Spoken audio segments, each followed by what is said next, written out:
Hello, I am so sorry. It has been that long that I forgot how things work. So, let us get started. We're going to get to our picking of the airport. So let me find the thing. Where's the thing? Must find the thing. Oh God, where is it?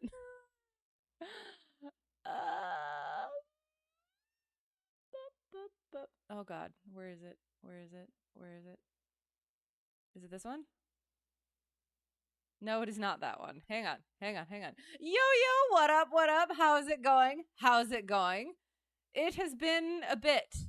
right? It was last Monday, not this past, but the Monday before. So yes, I hope things are well. We have this airport here. Why? Oh, that's why.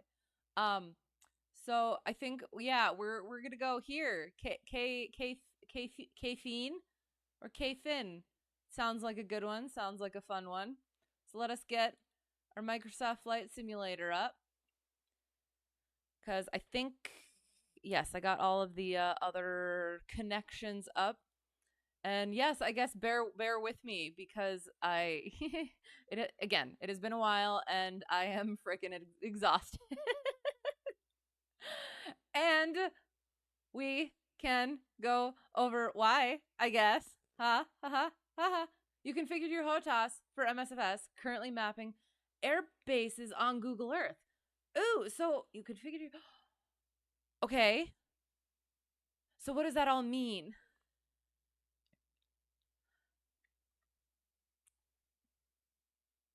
Currently, what is the mapping of the air bases? Like, how does that?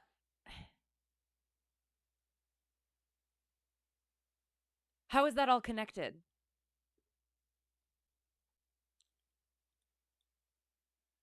Bum ba-doom. I checked. There shouldn't have been an update. I sure friggin' hope not. It means you're probably on several government watch lists. I wouldn't be surprised. For as long as I've known you. Oh, it's fine. Aren't we all? I mean, maybe. That's fun, though. Well, I hope it's going well. I'm glad you got the thing configured. Okay, so there's that. And that is there. And that's good. Okay. Okay. Yes. Also, not forgetting to turn the sound on. Oops.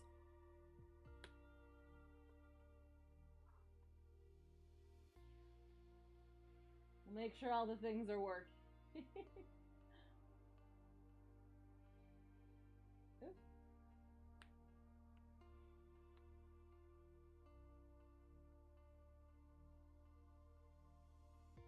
Okay. It appears to be so. Excellent.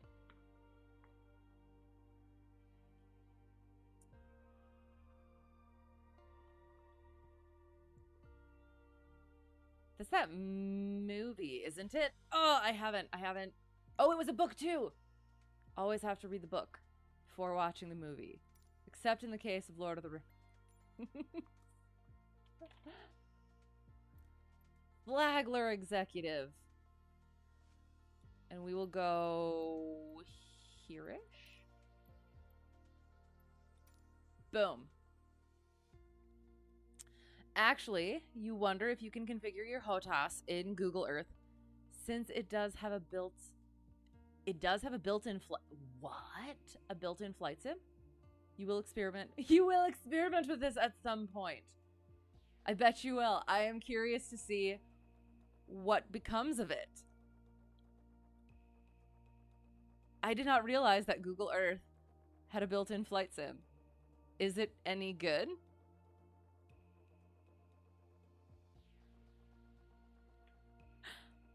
Oh, and I guess we should probably do the proper things. Where are we going? Oh. I can just go here. Do our taxi route planning. Like good, competent, and safe pilots. All right, so we are starting over here-ish. We need to look at our weather first. Boom. It is calm. Excellent. That was helpful. What's gonna be easiest? What is most likely? 2-9er or 6? I'm guessing 2-9er. So we will go to 2-9er Ooh, actually, it could be fun to do 6 because then 6 goes wee out that way. Yes, let us do the wee out that way. So we are going to anticipate that we are going to get Delta, cross 1-1, continue on Delta, right turn Echo, and then hold short of runway 6. Yes, that sounds about right. No, it's horrible, but it exists for some reason. You can fly a Cessna or an F-16. I mean, if not one, then the other, of course. Okay, all right. Well, that's good to know. And yeah, that'll be interesting just to see how that goes. Why just a Cessna or an F-16 though? I guess like trainer plane sort of a thing. And then military plane sort of a thing. The base aircraft. Good. Okay. We're almost there. The loading screen. I'm slightly concerned.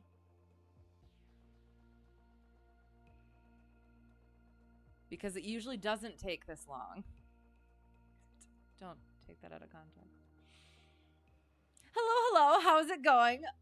Just stopping by to say hi as you gotta get up early tomorrow. Got your second flight. From the right seat tomorrow. Excellent. Oh, that's so exciting. Well, wish we could hear more. Wish you could stay and we could hear more.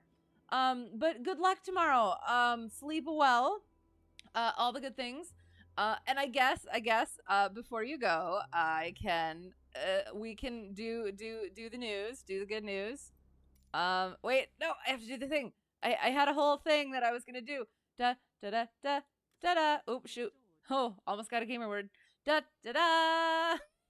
I have a new disclaimer that I'm going to change again.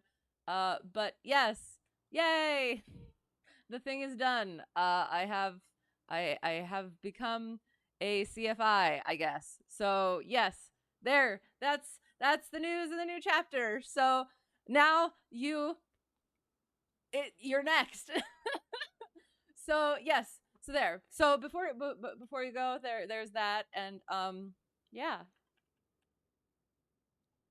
Just at some point, you will also feel the relief and the absence of responsibility and needing to do things and to study and to practice for days and weeks and months.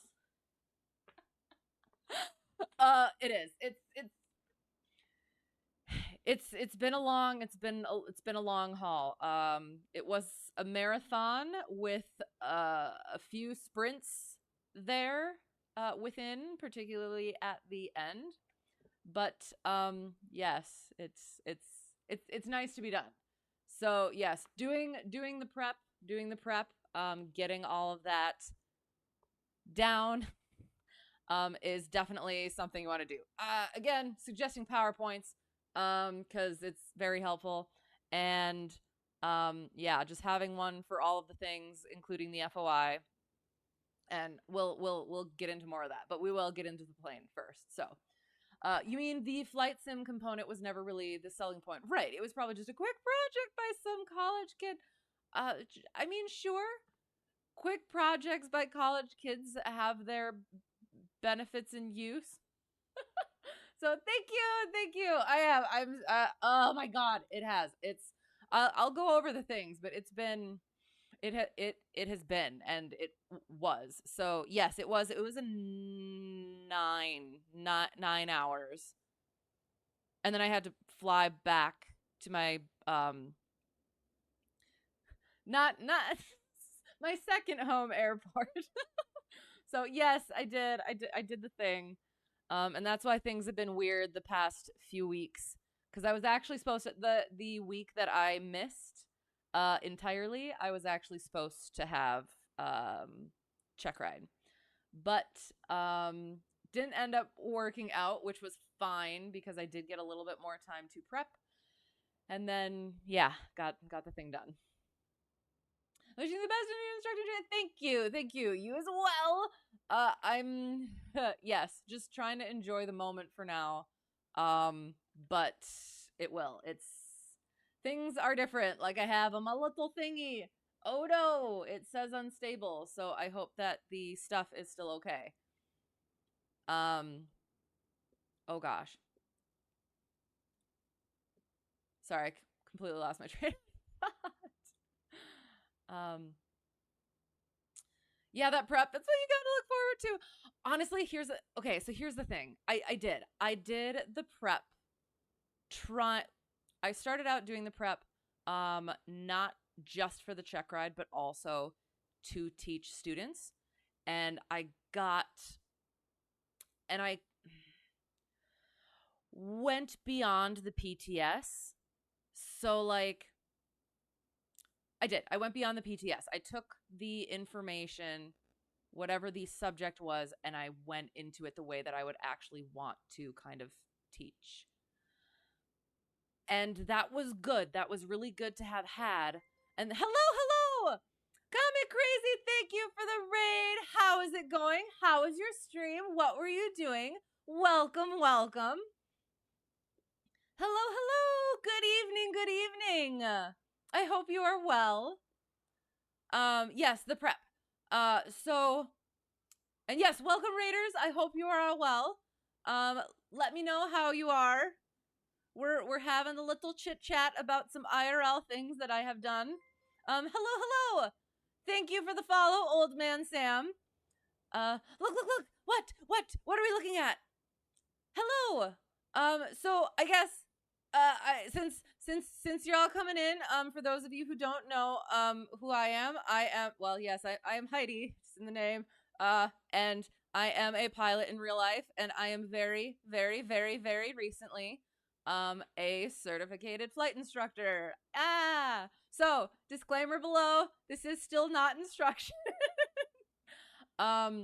Yes, consult the certificated flight instructor in real life to if you are going to be doing real world operations things. Do not, oops, wrong button. Do not trust random people on Twitch or YouTube unless they are valid, what's the word? Reliable sources. Do I want to play soccer or golf? Well, we're going to be going flying, if that counts. Yes, sorry. So the prep. So I did. I started out my building of the lesson plans, the whole whiteboard thing, and it was. I tried to gear it more towards, yes, all of the information that I wanted to get in for a student. And then as it got closer to the check ride, it did. It was more like, I'm glad that I had that base, but then I did not want to do the whiteboard thing, I realized. So I started making the PowerPoints for all of the lessons. And then just really sticking the PTS on every slide, each thing, to make sure. Oh God, now that thing is weird. I have to readjust my track IR.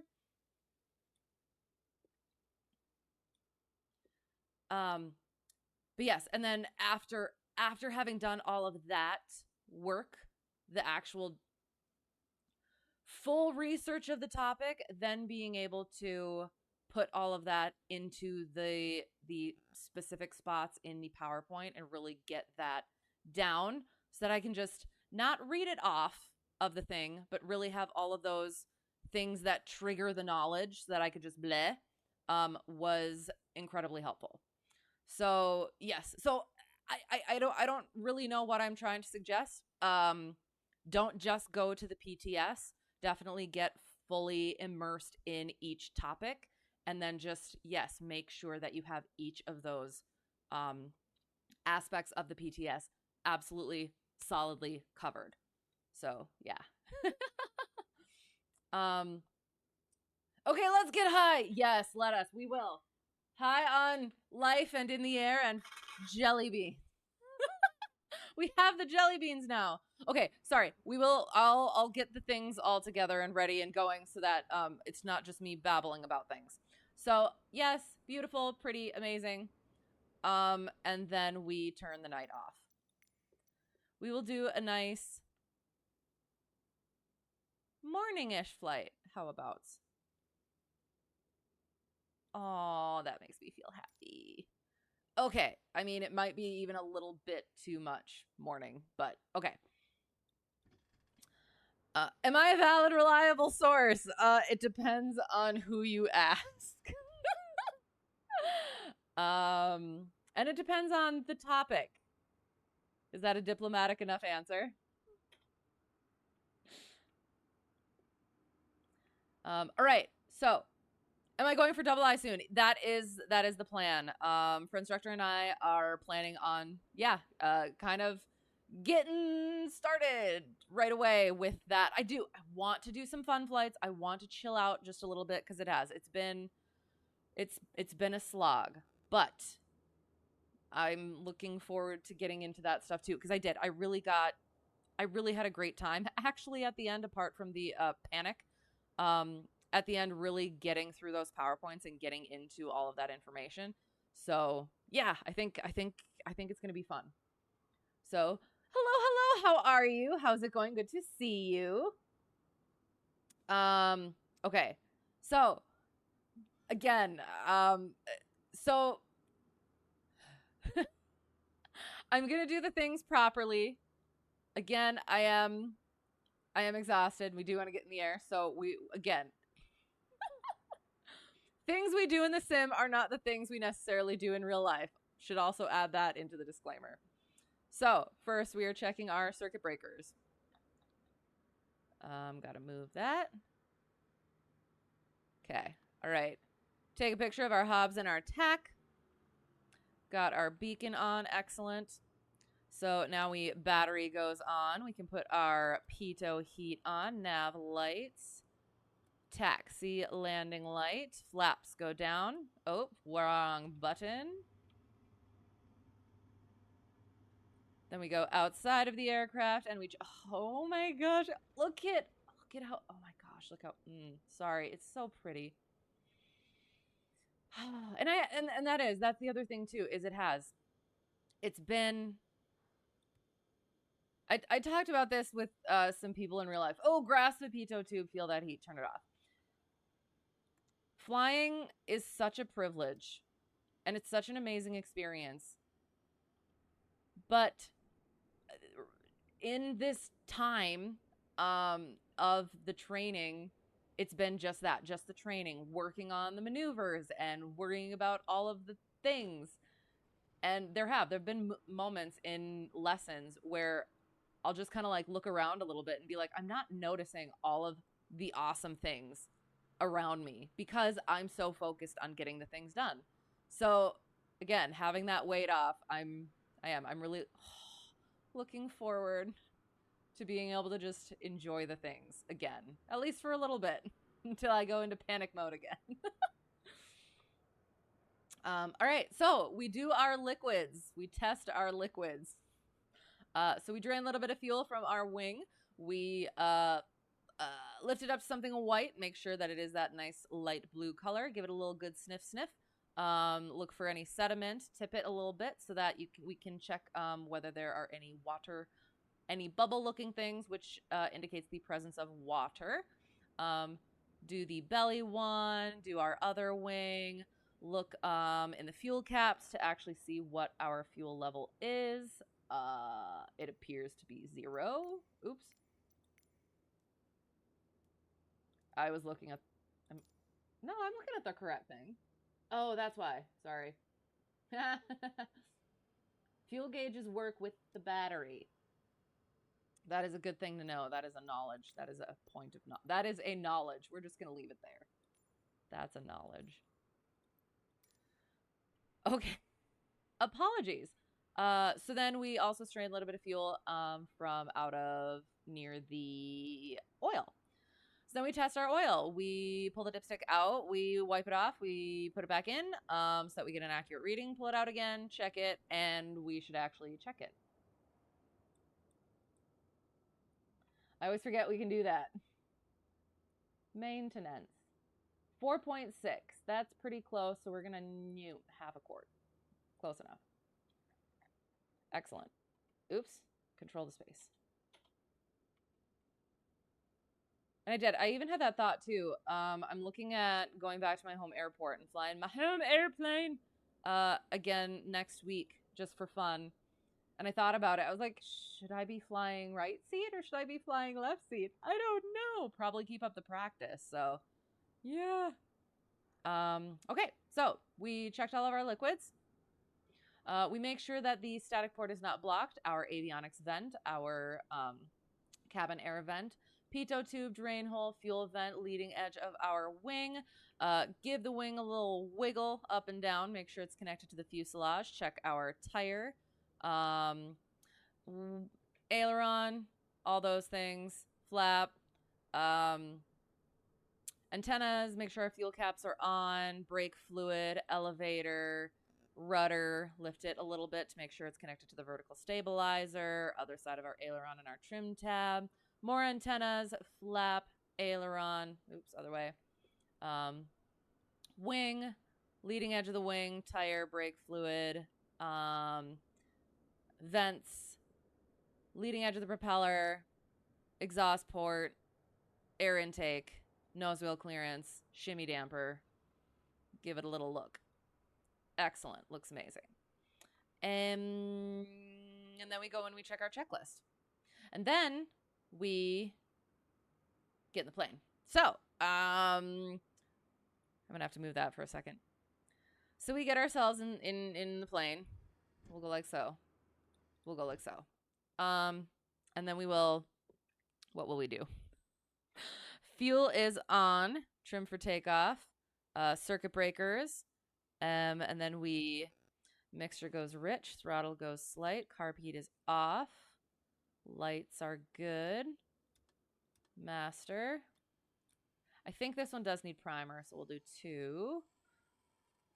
Feet in our brakes, clear left, clear right, clear ahead, clear back, clear prop. Hand on that throttle. Whee! All right, all right, all right. Oh. We need to see where we are going.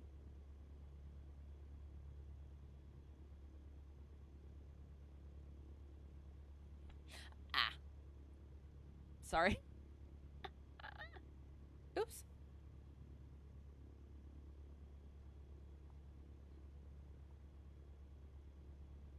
All right. So we get our taxi diagram out so we know where we are going to be going. We figured that we were going to be taking Delta, crossing 1-1, Echo, hold short of 6, but we shall see. Got to get our tracker up.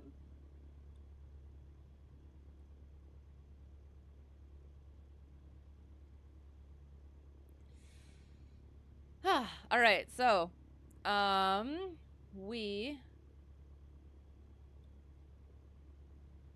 got things.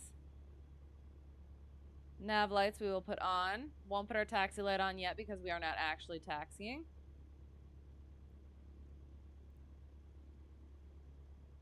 Oh, sorry, and my eyes are just...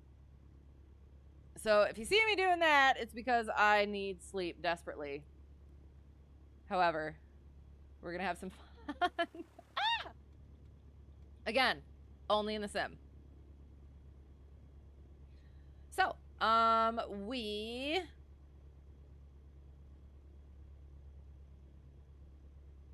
get our weather.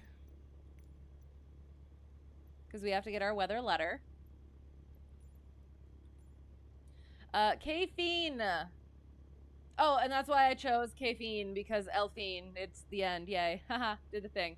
08, the 8th at 0415 Zulu, automated. 0 degrees at 0 knots, 10 statute miles, clear of clouds.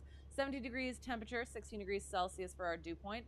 Altimeter 3000, remarks AO2 differentiates precipitation. Temperature 16.6, and dew point 16.1. Ah, yes. 3000, wind is calm. So it's going to be gorgeous. What am I doing? Altimeter, 3000.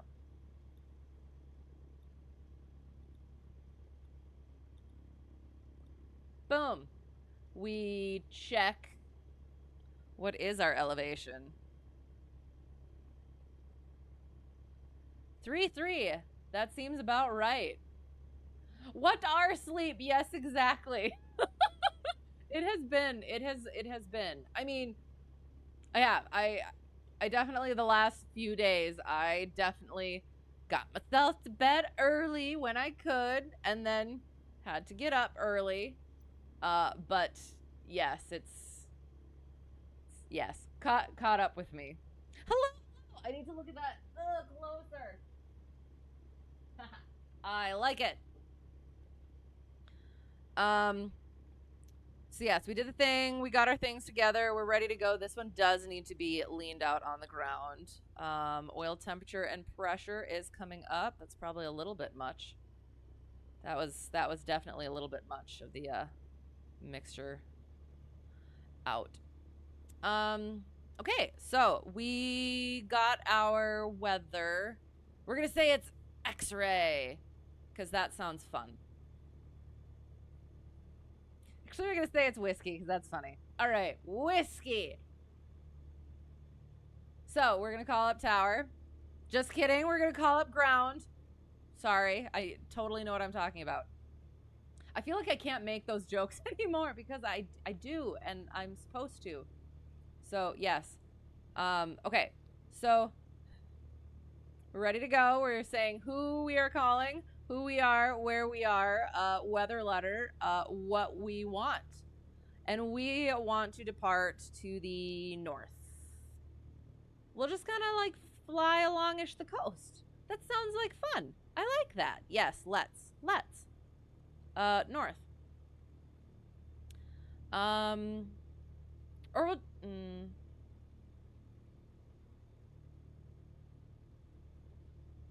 we'll do straight out so that we can go straight to the coast and then follow the coast. That sounds wonderful. I like it. Okay, so straight out departure.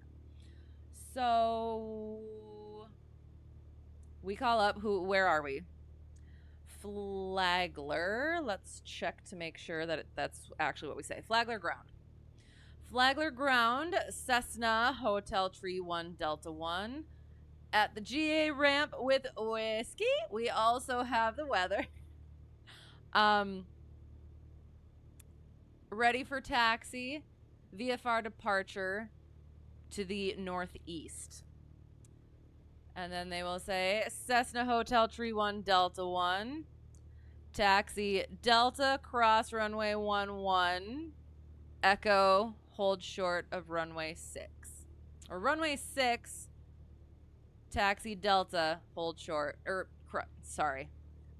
I don't do the ATC things, but I need to start practicing. So Cessna Hotel Tree 1 Delta 1, runway 6, taxi Delta, cross runway 11, Echo, hold short runway 6.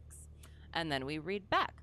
Runway 6, taxi via Delta, cross 11, Echo, hold short 6.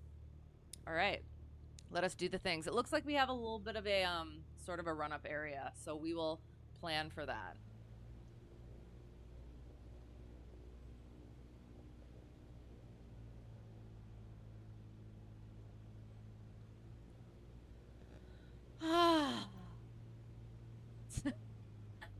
It is. Last time we did this, I still had to practice, but now I don't.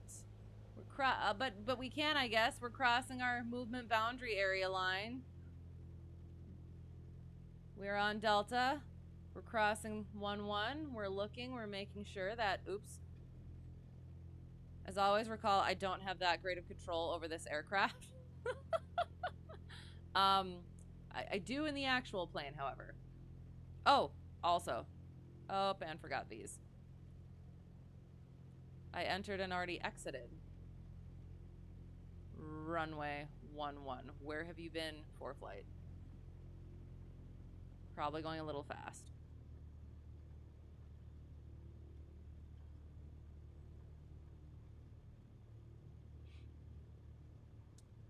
Calling with whiskey has different vibes since that one guy. Oh, actually was arrested on the ramp. Was that one video? Oh my gosh. Yeah. Oop, oh god. And then we taxi onto Echo. That was kind of nuts. Do not drink and drive. Do not drink and fly. Unless it is in the sim.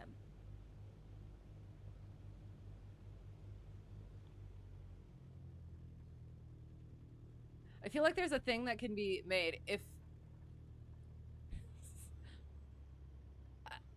but it's gonna come out wrong. Okay, so I was gonna say something like, do not drink and fly unless one of them is simulated. Does that make sense? So like the flying has to be in a simulator, or the drinking has to be simulated. Does that make sense? Oh, we passed our, what's it called? Shoot, hang on. Oh well, we'll be fine. Just for a blanket coverage, I do not endorse in real life shenanigans as such. All right. Long time no see. How's the CFI update? It has been updated to yes, the CFIing. I am a CFI. At one point this week, I was the world's newest CFI. I'm sure since then, others have taken my place. But yes, that's the update. So how are you? How's it going?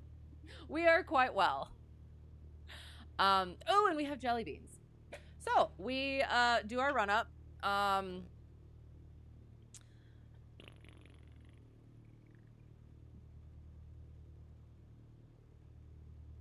Fuel is on, trim for takeoff, flight controls. Boom. Oh, and now I can do the thing that we used to do, but I stopped doing because I would probably accidentally do it with the DPE, and I didn't want to do that. So we go like this. We go. Oh gosh, turn. Up mine. Oh, look at that. That looks cool. Look at our big old tires. Up mine. Up yours. And up ours. Yay! It's back. Then we check all of our gauges and such. Excelente. Oh, and I'm still getting used to the taxi light, not turning the taxi light on until you're actually taxiing. So that's a thing. Mixture is where it needs to be, throttle where it needs to be, carb heat is out. And then we do the thing. Carb heat goes out and back. So my DPE, so again, he's in the left seat. He had to do the mags, right? And he does 2 clicks to the left and then 1 click to the left. And it threw me off. It shouldn't have, but it did. So yeah, that was interesting. Checking the things. They're all the way around. Idle check. Yay! High five! Thank you! Yo! Congrats! Thank you! I'm very, very much relieved. Yeah, and we can talk about some of the reasons why. So good to hear. How difficult was it for you? It was, honestly, it wasn't as bad as I expected. Because I did the prep and because of how I prepped, I guess, is what I would say. DP was also really good too. I had heard some stories, but I ended up really liking him, and he made it really comfortable. But still absolutely making sure all of the things were in order. But he had a lot of stories to tell, and that was one of the things that I was told is, like, if he starts getting onto a story, just kind of let him. And I didn't even need that advice because it was interesting hearing him talk about stuff. So yeah, but we'll get into the air and we'll start flying along the coast, and then I'll kind of get into more of the stuff. Ugh. All right. So we did all our things. We will approach the hold short line, adding in our taxi light and our landing light. And then we will switch to tower. I forgot to switch to tower during checkride. Luckily it was the same person. But yeah, wasn't on that, and DP had to point it out to me. And he was like, I mean, the thing that he said was, it's like he's talking to you. You're going to be able to hear him, but then you can't hear the other aircraft. And it's like, yes, but also it's just should always do that. I was there. We'll get into it. There was some nerve-wracking stuff basically all throughout it. So we'll go over it. So mixture is full. Flagler Tower, Cessna Hotel Tree 1 Delta 1, holding short runway 6, ready to go, VFR departure to the northeast. And then they'll say, cleared for takeoff, runway 6, straight out.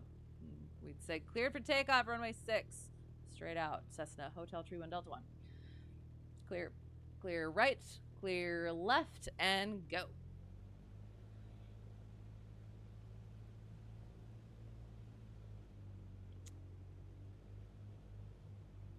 All right, so I'll try and figure out what. Oh, there is a dip there. I saw that, but I was not expecting it to be that. Woo, it's kind of aggressive. All right, so let us go. Watching that airspeed. Wah. So yes, I guess I'll say the oral was not as bad as I expected. And I guess I would also say the flight wasn't as bad as I expected.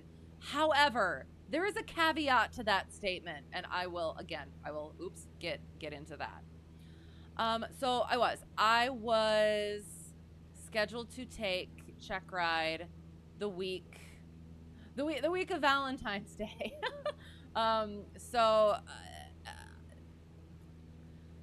I did. I thought that I was going to be ready. I mean, I was told that I was going to be ready. And I was like, okay, like I just need to get it. I've been working at it. And so at some point you just got to do the thing. Oh my gosh, look how pretty it is. I'm going to move the cursor. Oh, and we probably have to get some, ooh. Look at wee. Aww. Wait, how do I? Oops. There we go. That's what I was trying to do. Here comes the sun. Do do do do. And the moon. Oh, look at. All right. So yes. So I was scheduled to take checkride the 1 week that I was. And actually, why am I? We're flying like this. Whee! And we'll get turned along the coast so that you actually have a better view.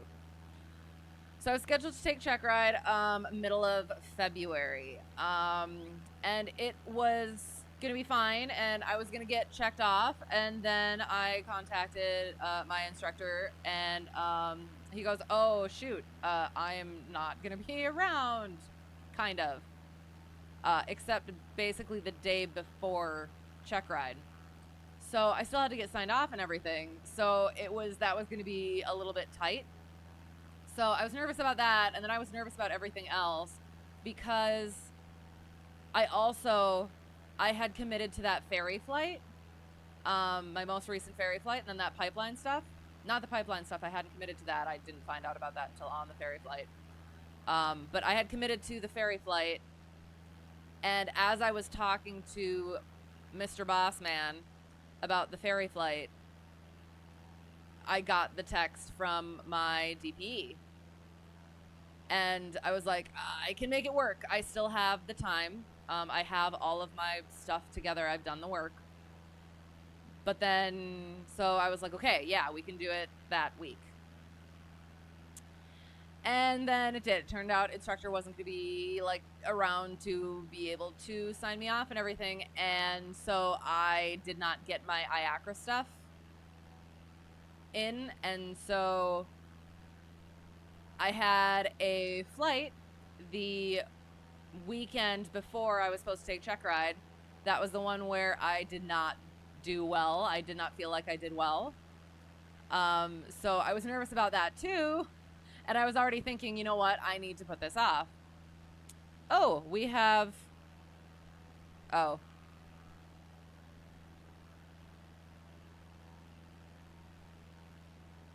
Wow.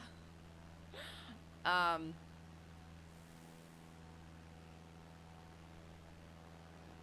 was going to say we have either entered or exited the Delta or are above it. It appears we are above it.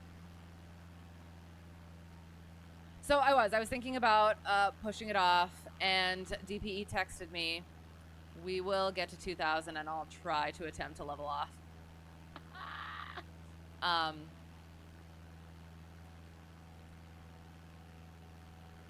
Bring that back. So DP texted me and he said, are we still good for this week? I didn't see your IACRA. And I said, well, you know what? Not sure I'm going to be able to be signed off. So do you have another date? What's your next available date? And he said, all right, I'll check. And it ended up being this week. And I was like, you know what? Yep, let's do that. And I was like, all right. So we switched the date. Relief. And then I could keep on working on stuff. And then for instructor was going to be back, and I'd be able to work on stuff, like really finalize some stuff. And that would be good. So,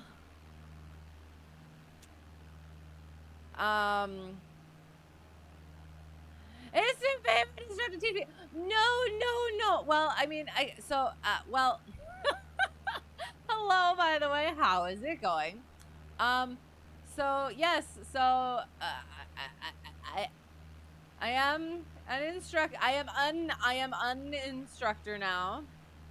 I am not a Twitch or sim instructor, however, and therefore am still not teaching, still not instruction. It says below, still not instruction. But yes, good to see you. So I was starting to put my lesson plans into PowerPoints, my whiteboard ones into PowerPoints, so that it was going to be so much easier so that I didn't have to remember things. Because as I was going back through my outlines for my whiteboard lesson plans, I didn't remember some of the ways that I was trying to say things, and that was not going to be good. So I would either have to way more detail the outline or just make it into the PowerPoint and be able to expound from there. And it did. It seemed like for checkride, just do it. I did the prep for the instructing, and now I just need to do the proper prep for checkride. So I did that. I talked to the new instructor who had just taken his checkride with who was going to be my DPE with the DPE that I was going to have. Got the lowdown on a few things. One of the things he mentioned was, because I specifically asked, was how he did the FOIs. Because what I did is, my prep for that was, I watched the Todd Shellnut videos and I took notes on that. I read the Aviation Instructor's Handbook, and then I watched the Todd Shellnut videos again while putting all of the information into PowerPoints. So I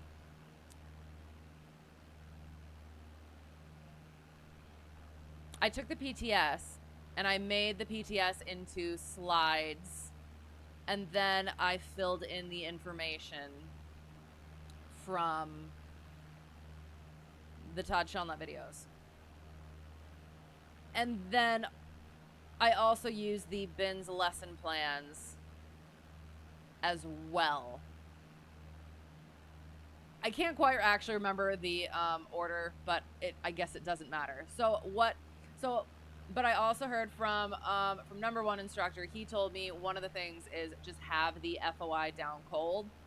So I kind of abandoned my FOI PowerPoints and then was just working on memorizing the acronyms and getting like the information really organized mentally, which was still kind of difficult, but it was fine.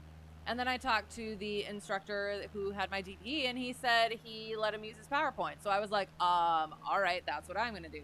So then I really went hard cleaning those up, and it wasn't too bad. There were some that were like a little bit messy, and there were some things that I did end up taking out because it didn't need to be covered in the PTS. So like I knew it, I had it in mind, I was aware of it, but I didn't want to even bring it up because I wanted to make sure it was as concise as possible. Your life just changed forever. Got to go to a huge event today. Curious. What would that be?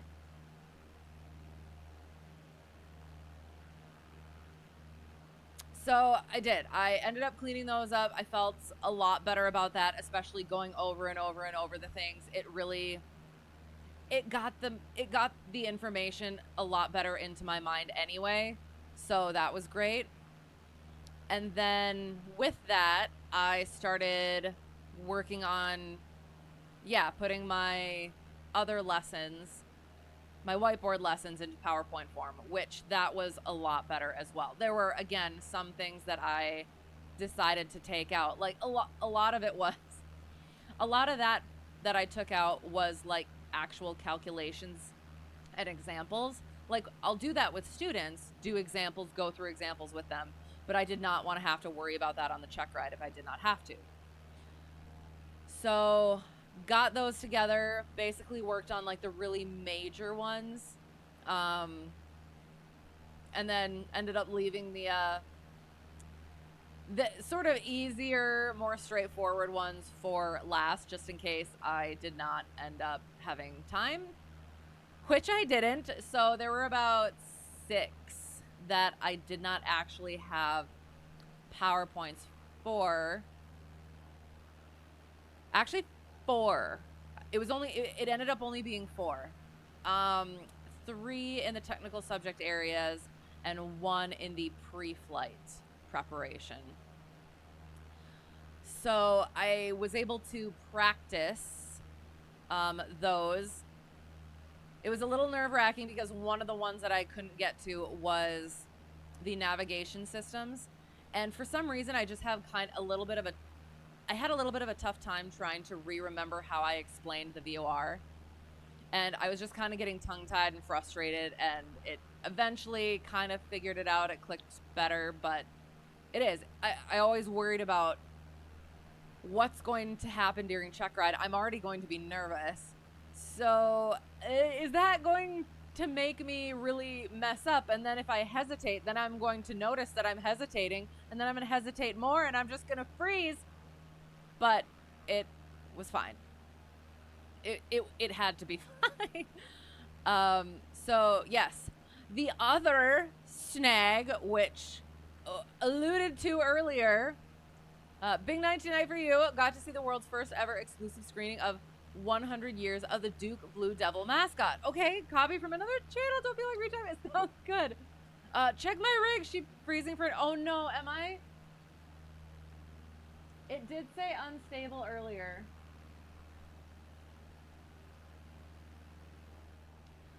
All the head movements probably blasting the CPU. Oh God, I'm sorry. I will. I'll try to be a little less. I'll try to be a little bit less expressive. At least with my head. Don't take anyway. Might be a Twitch wide issue. Oh no. Okay. Well, I wasn't planning on this being that long of a stream anyway. So, well, I am talking a lot, so we'll see how that works. But yes, I hope it's not too bad. Let me know. Had issues last night streaming, but just chatting for a bit too. Said unstable. Okay, weird. But that sounds fun. I'm not entirely sure what that means. Is that a sports team? I'm sorry. The Duke Blue Devil.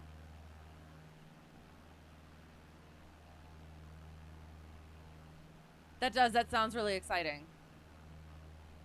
See, I got to see the first ever world premiere screening about your mascot and got to meet 3 actual former mascots. Oh, that's very fun.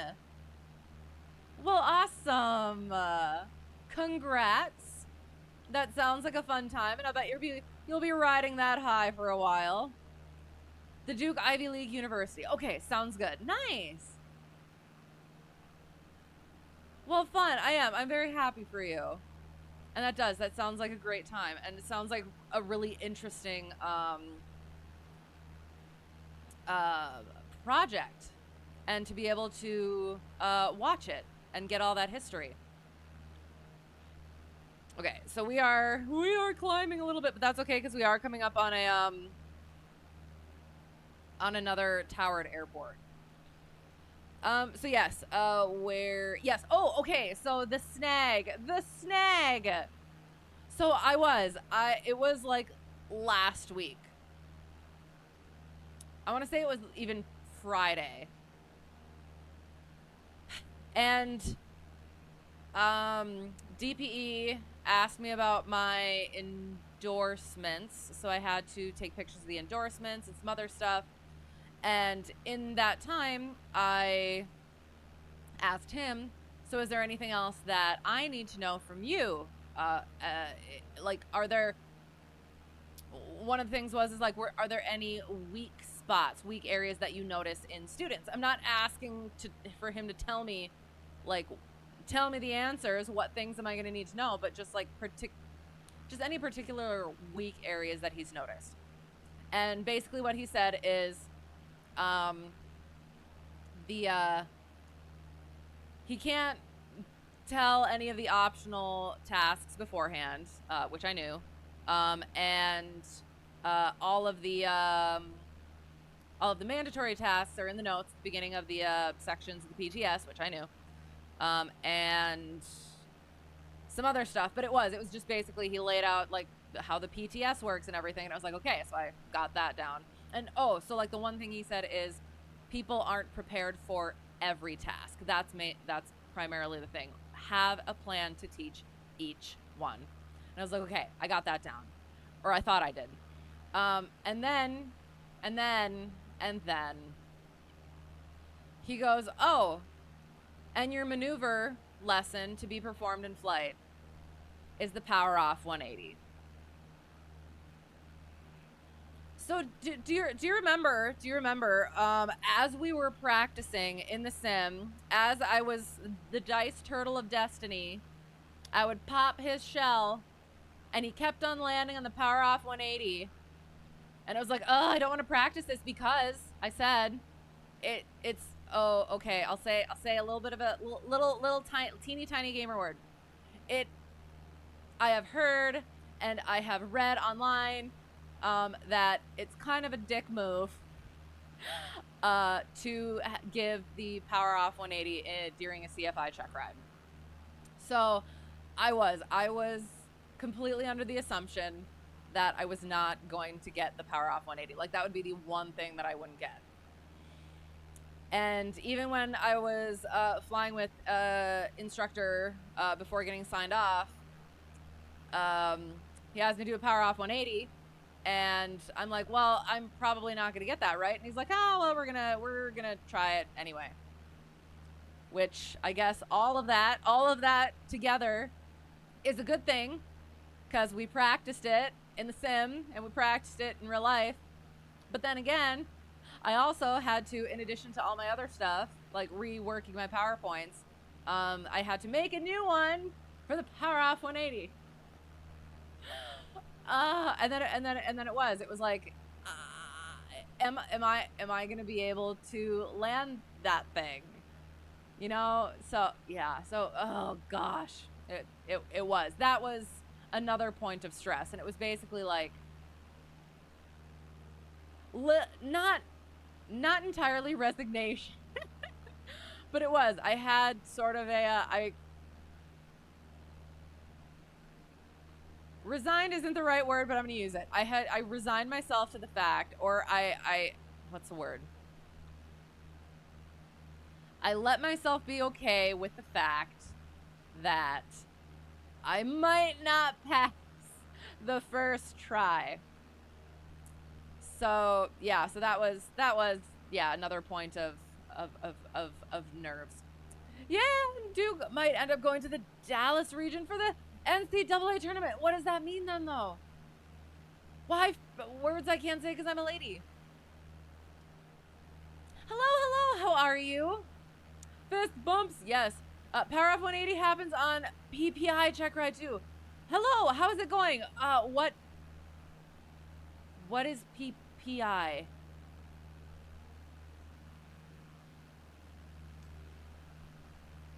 Do you mean PPL? Is that an L and it just didn't capitalize? Because in the US at least, it's PPL. Okay, in the US at least, we do not have to do the Power Off 180 on the PPL check ride. So it's pretty strictly the Phantom commercial maneuver. Yeah.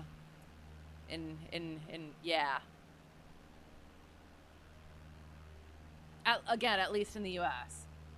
So can I ask where you are from, where that is? I think it did also used to be. It might have used to be. It might have used to have been. We're just gonna leave that there. But yeah, so it is not currently.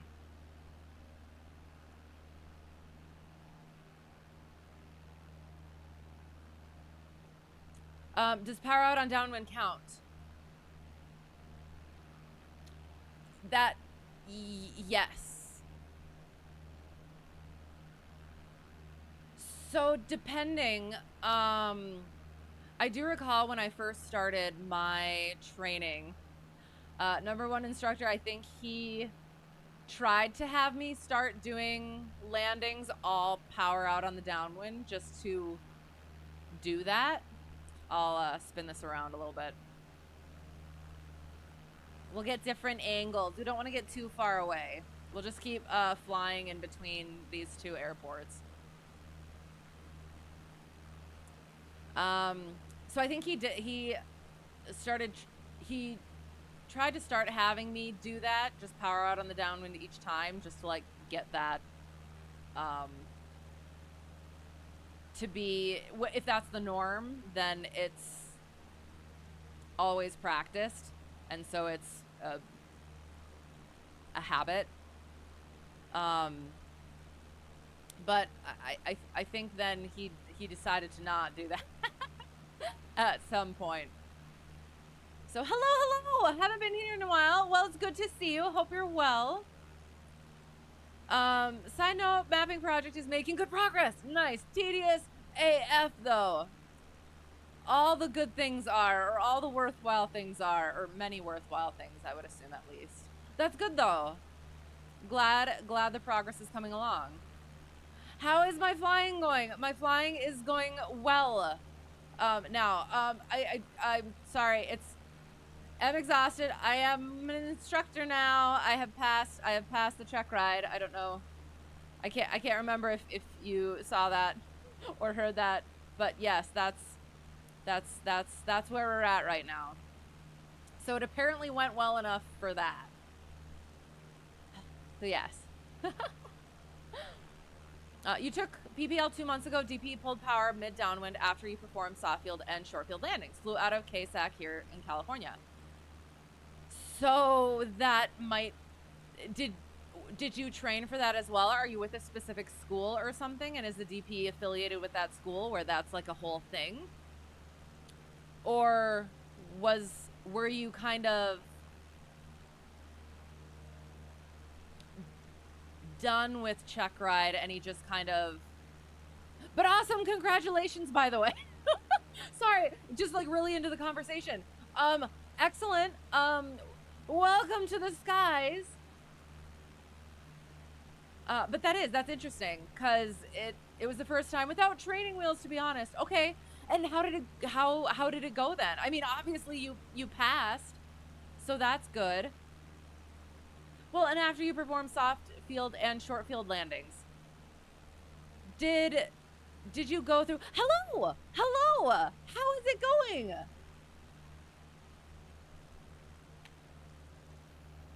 Why can't I see? Hang on. Okay. It's not showing me who you are. Sound off. No, and that's really good. You should be really, really proud of yourself about that. That in that sort of a situation, were you told you were gonna get it?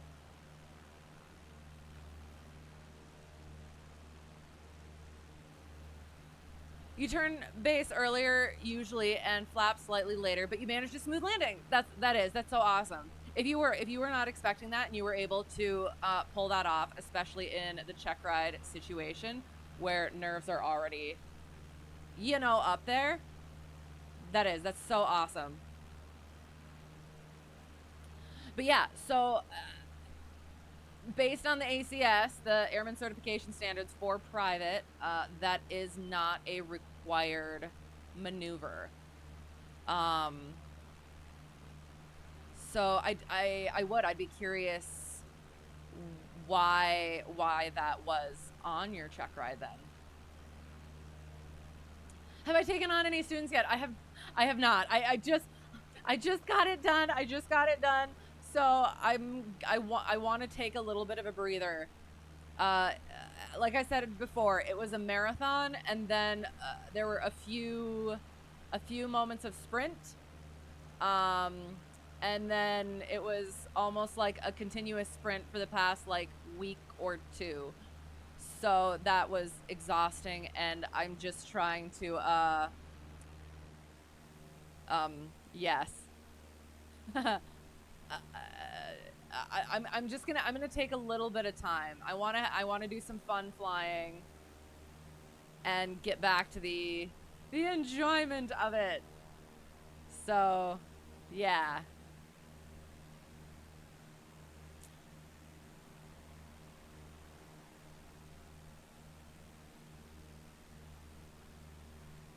You think he tried to surprise you, but you heard that DPE doesn't. Okay, so it is sort of a DPE thing. I'm sorry, I'm not flying in a straight line, am I?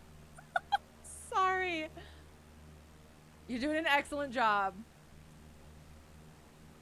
And that's why it's so nice to get those, call them gauges, right? By people who have had those DPEs before.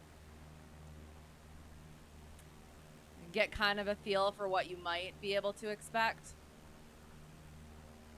Turn base earlier than usual. Yes, good, excellent. How was spin training? I loved spin training. I had so much fun. Well, the first spin training I did was actually with, spin experience. I went with, friend instructor was not very interested in doing spins. He does not like doing spin. He was not happy about having to do spin. So I actually went with one of the owners at my home airport is an insanely good pilot, and he does aerobatic stuff. It's insane. It's amazing. And we went up and we did some spins, and it was such a fun experience. And it's not actually that bad. The main thing, the spins themselves aren't that bad. It is the recovery. And then we did have to swap on and off with the controls, because you start feeling sick if you're not actually on those controls. And then I did. Then I actually went and did them with for instructor. A few more, or at least like one more than he wanted to, which I was appreciative of. And I would love to do more. I would love to do more. I would love to practice more. But I don't know. I would like to do some aerobatic training, like actually, for like to really get that understanding and skill set down, but also for funsies. So yeah. Congratulations for being an instructor now. Thank you. I am. I'm so relieved. I'm excited because I did from the beginning. That was. I was told that that's kind of the path, is you do end up becoming an instructor, and that's how you build your hours, and that's how you aren't paying through the nose for training. You're getting actually paid to fly. But I didn't think that I had a personality for instructing, and I figured instructing was a hell of a lot of responsibility. So I was like, no, I don't want to instruct. And that was just kind of the my whole mindset for a while. And then after commercial, for instructor, sort of convinced me to do it. And the way that I went along with it was, I am going to be doing this training for myself, for getting better in my own skills and my own knowledge. And then sort of along the way, it just kind of started sinking into a, yeah, this is probably what I'm going to be doing now. And I got a bit more excited about the teaching, because I am looking forward to being able to share aviation and help other people along their journeys. Like that's going to be my main thing. And that's why, one of the reasons why I was so nervous about the check ride and everything as well, is because I really do want to do a good job. I want to be that, I want to be a stepping stone rather than a hindrance for other people. So yeah. Anyway, sorry, that was probably more wordy than you were anticipating. You have got a weight and balance lesson plan to make for tomorrow's CFI ground. Any advice, or are you cooked? Use your POH. Just do the POH, I would say. Hello, by the way, how's it going? You can check Bin's lesson plans, but otherwise I would just go through the weight and balance calculations that you would normally, if that helps. So what do you mean you have a lesson plan to make for tomorrow's? Like, are you presenting it, or are you like turning it in, or you're scared of spin training? Make sure you go with somebody who likes it, or at least is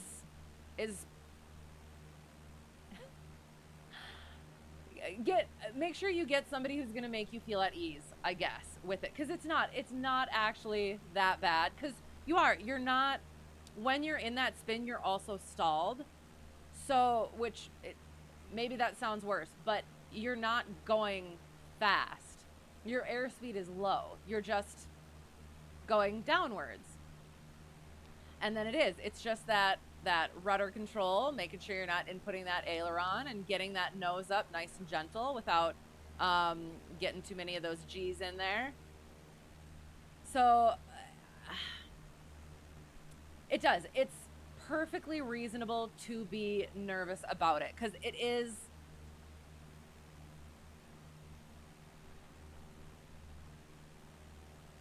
The one thing I would say is, one thing that could take the nerves away is that spins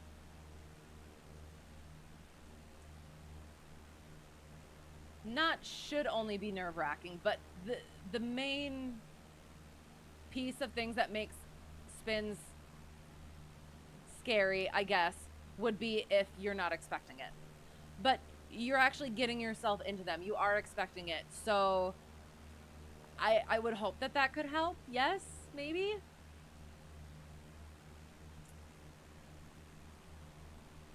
What specifically are you scared of? Get it. What am I getting? I forgot.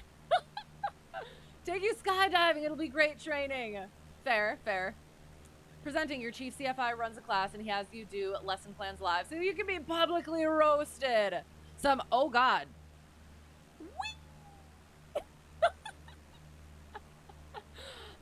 You gotta honk your horn next time when I'm getting off track. Well, have you been practicing general presenting recently? Like, have you gotten that sort of a thing down where you can kind of, if you have the material, you can kind of expound upon it? We're actually gonna turn back around, so we're gonna like turn tight in here.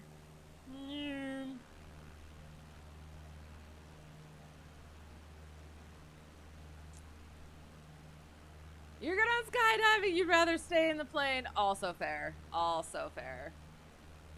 Why jump out of a perfectly excellent airplane?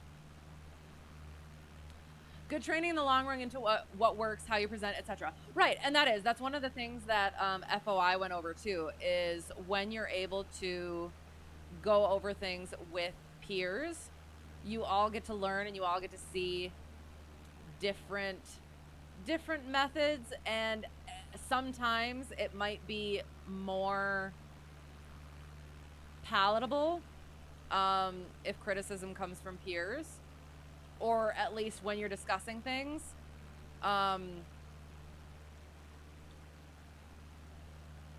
It might make it easier to, what's the word?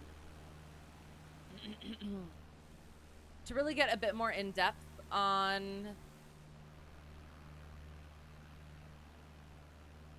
the things.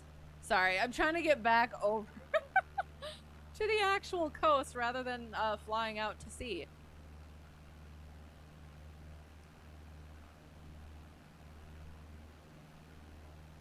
"45-degree steep turns, it used to make you sick too." Right, and that's another one of the things from FOI, is those things, they are unfamiliar sensations, and your body just has to get rid of them, get used to them. So it usually does go away. Sometimes it doesn't. I actually did. I flew with a pilot. I was the one flying and he was in the back seat, and he ended up getting sick, and I was upset because I was like, oh no, I'm sorry my flying made you sick. And it was like, no, he actually just still gets he still gets that motion sickness, and he is a working pilot. So everybody's going to be different, but it's not anything to be ashamed of, not anything unusual to be nervous about things. Get that motion sickness in these sorts of situations, at least at first and even beyond. So you want to avoid spins, so you guess making them show up purposely scares you the most. So what about stalls? Because you want to avoid stalls as well, but that's why we practice them, so that if something happens, we know how to avoid them, as well as how to get out of it if we actually do end up getting fully into it. You know what I mean?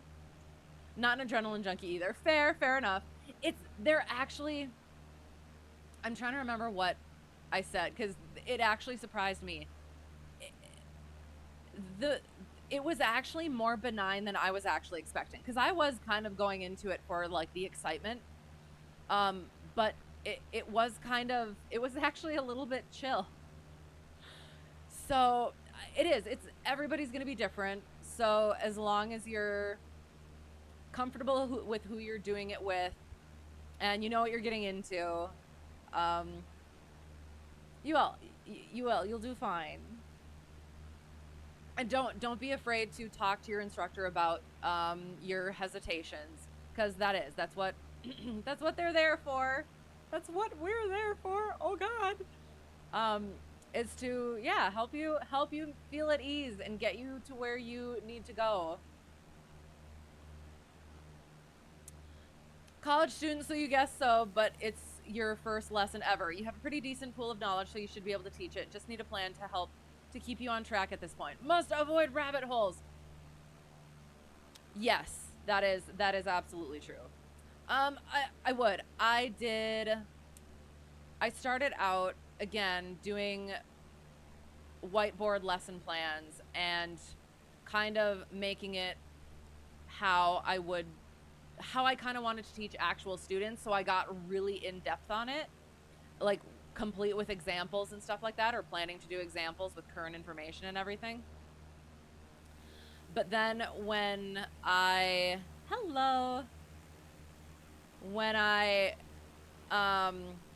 started getting to the point of, for checkride, I want to just have all of, oh gosh darn it, I want to have all the information there for me and not have to, like you said, have those rabbit holes that I could go down. So do you have the PTS?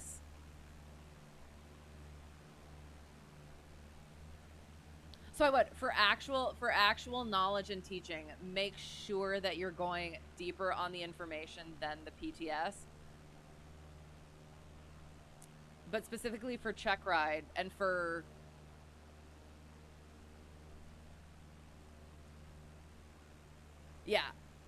make sure you hit those PTS points. And then I guess I would. I did end up making it easier on myself than I actually plan to do with students, which again is fine. Lies detected. All aviation peeps are. Not necessarily if you just like that low, that slow. ICAO en route. We are between. We are at KFIN.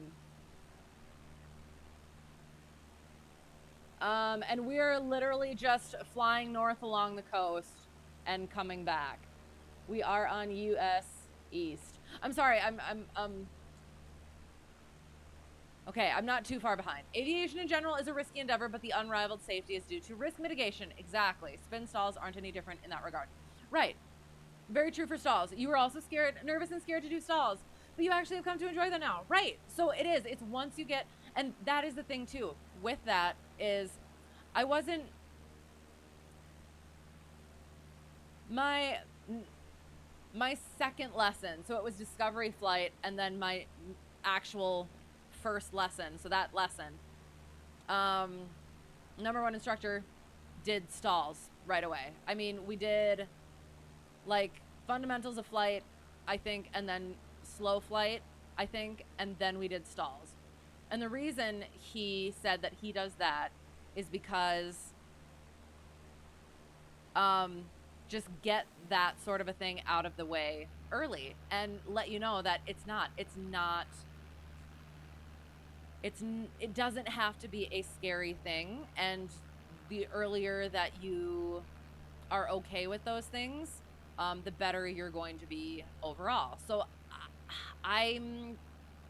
that's probably going to be the approach that I have as well, because I did. It will depend per student, but I do. I think that that's a great way of looking at it. And then, so what I was getting to was, I was definitely nervous to do them by myself, even up to CFI. I didn't practice stalls, even for commercial check ride. I didn't practice those on my own. And it took me a bit to actually start practicing the stalls, even as the CFI candidate. And now, I do. It's kind of second nature, and yeah, they're actually fun to do, and it's because of that increased experience, that practice, and that feel of the aircraft. You know what I mean? So you don't have to be going out and doing them over and over by yourself. And again, I would also talk to your instructor about that. Again, I didn't do the stalls by myself. And I don't think that my instructor would have wanted me as a private student to do the stalls by myself. So you don't, hello. Burstix, how's it going? Thank you for the raid. How's it going? How was your stream? What were you doing? And welcome. It's good to see you. Can I pin that? Yes, I can. I was supposed to. Thank you for reminding me.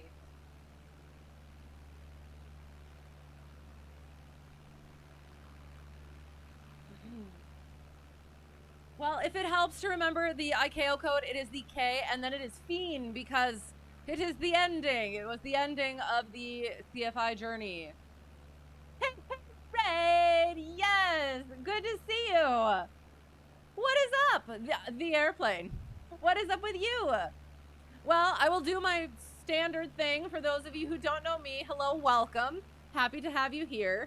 I am a pilot in real life. And very, very, very, very, very recently, I became a certificated flight instructor. Yay! Woot woot! Oh, I didn't dress up Chicken at all. I should have put like a party hat on him or something. But yes, so still, the disclaimer, I have had the disclaimer below, but this is still not instruction, even though I am certificated now. This is still not instruction. I am not a sim instructor. I am not a Twitch instructor. So if you're going to be doing real world operations, consult one in real life. So yeah, gotta get to sleep. Sounds good. I hope you guys have a great flight. We're just flying around the coast and babbling about stuff. So make sure to give a follow. Thank you. I appreciate it. It is. It's really good to see you. I hope you're doing well. Congrats. Thank you. I am Heidi Logical, pilot, but also a big book nerd. Oh yes. Oh freaking yes. Honestly, I will say it did make the oral exam easier, I think. So yeah, and that's also kind of why I didn't want to do the instruction at first, because I would do the ground instruction any freaking day, because it's all the book learning. I love the book learning. I love being able to transfer the book learning. But like the practical instruction, so I'm still nervous, just because we haven't even gotten to actual checkride story yet, and I do have to make sure I get to bed at a decent hour tonight, because we'll get to that as well. But yes, you're almost done with A&P stuff. Excellent. Time frame, or just kind of like working at it. Congrats. Thank you. Certified or certificated? It is certificated, as far as I remember. I feel like that was a point where it is specifically certificated. Later. And yes, thank you so much for the raid and the congrats. And it's really good to see you, and hope to see you again soon. Sleep well, and yeah, it's Thursday, right? Have a great evening, night, sleep, and have a great weekend and all the good things. So yes, oh, sorry, what were we were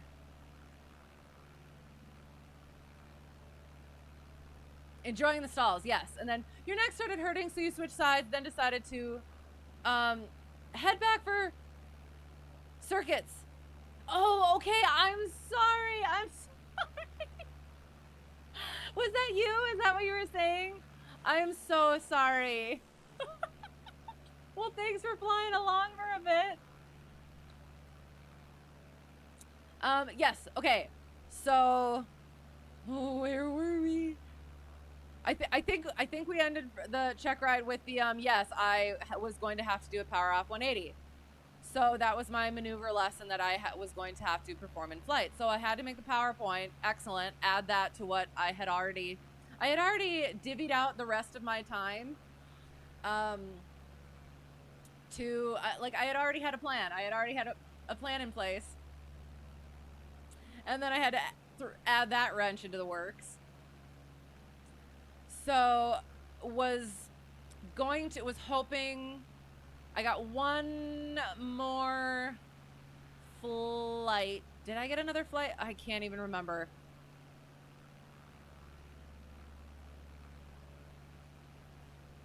I'm pretty sure I did. I'm gonna have to look back at my logbook.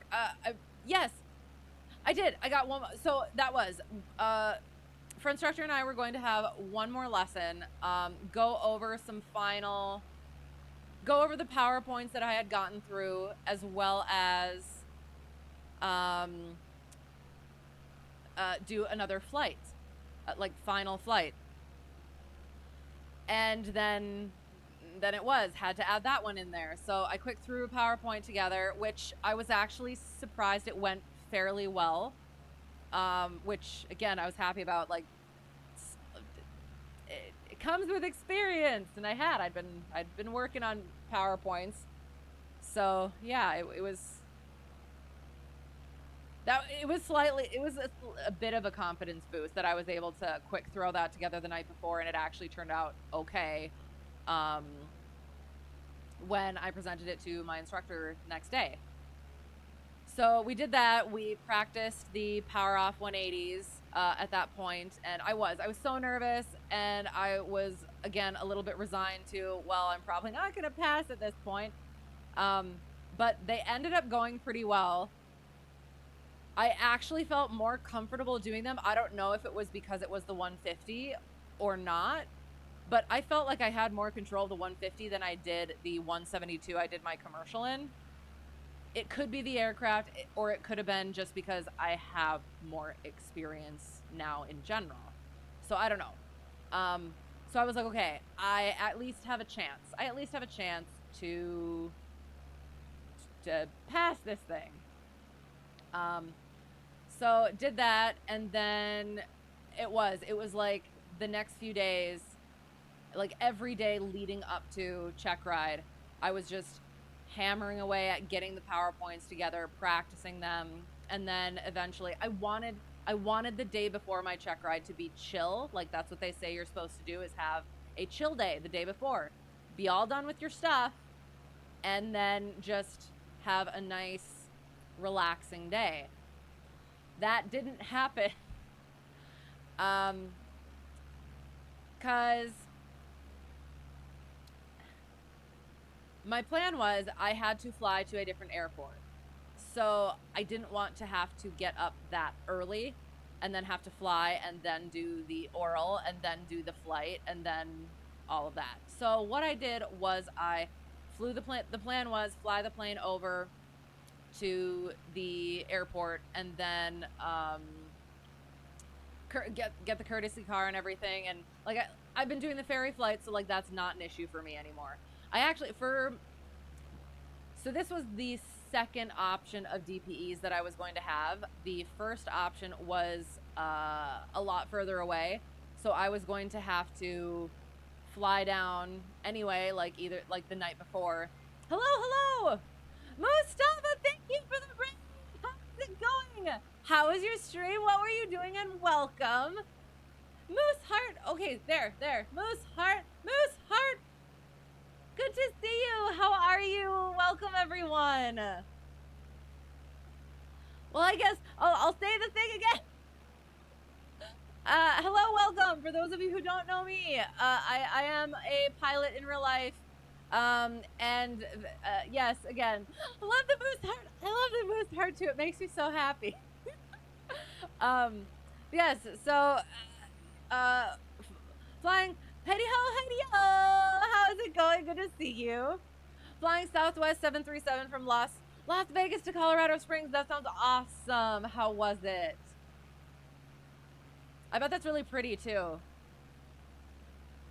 So yes, I am a pilot in real life, and very recently, this week recently, I did my instructor check ride.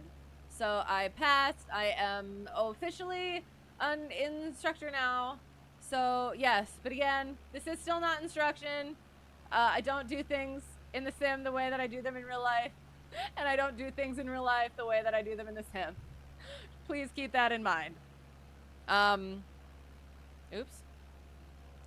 So yeah, so that is me. So today we're just debriefing check ride, that whole process and situation. So, and just flying along the coast, back and forth.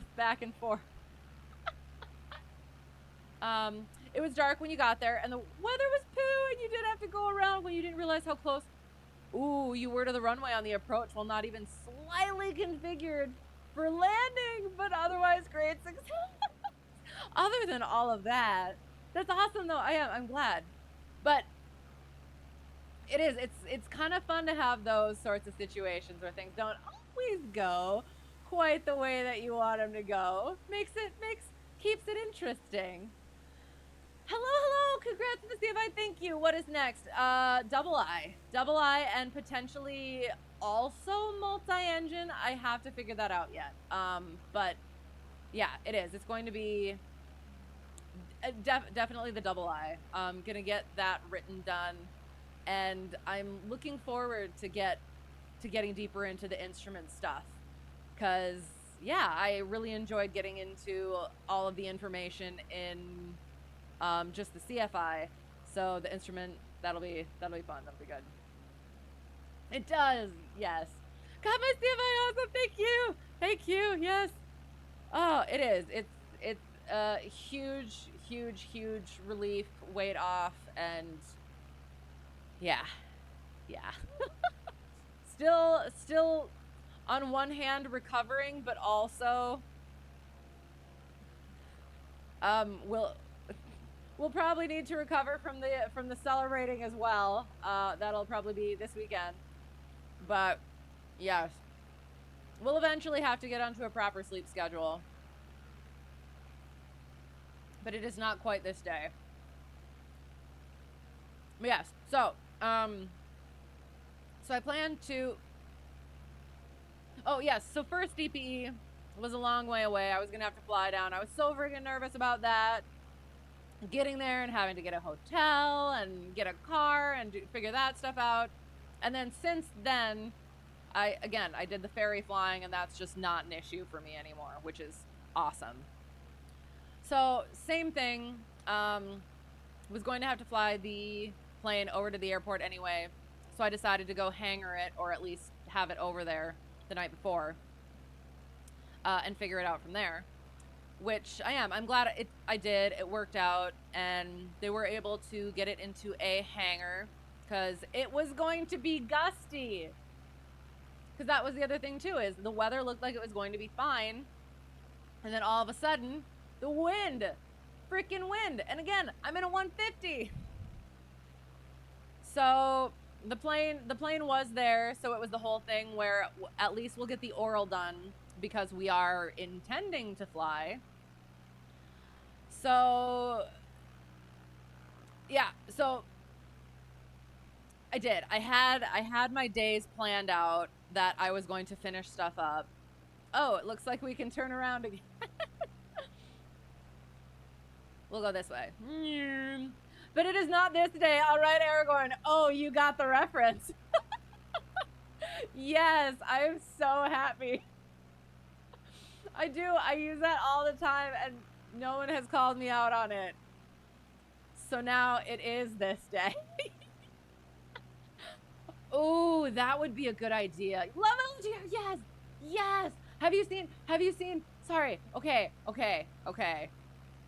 And now we're getting into the nerd stuff. Into more nerd stuff. Have you seen the LOTR approach charts? So excellent. They make me so happy. I've got to watch those again. It has been a little bit. I should read it again too. I have some other stuff I have to read though first. Like in Atlanta, I think so. That sounds about right. It was in the southerly areas. Yes. Yeah, I appreciate whoever names those waypoints. But yes, so I had planned to do that. So my hope was I was gonna have a nice chill day, and then I'd have a nice chill flight and be able to practice the power off 180s that I was gonna have to do at the airport a few times to kind of get a feel for that, because it was going to be potentially right traffic as well as wider runway. So that throws off the visual, right? But then yes, I did. I ended up running out of time. I ended up taking longer on some of my PowerPoints than I anticipated because I had all of the material there, but it did not transfer as quickly as I wanted it to, because I also wanted it to be good. So yeah, took longer than I wanted.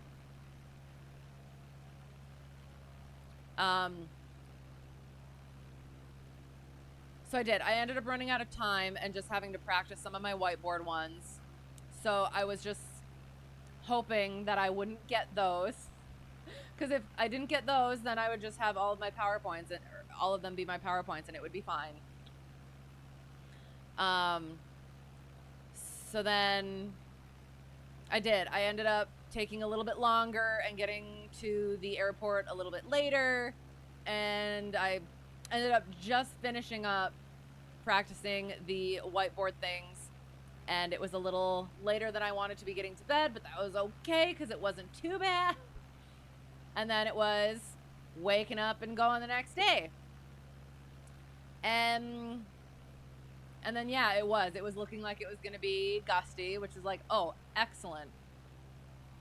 Drove there and got there early, nice and early, and talked to the people. Asked about the hangar, because they did say they might not be able to get me a hangar the night before. But then I was like, well, talk to him and be like, can I get a hangar today, because it is going to be gusty, and I did not find tie downs in the hangar. So yes, they were able to get me into a hangar, so that was nice. Oh.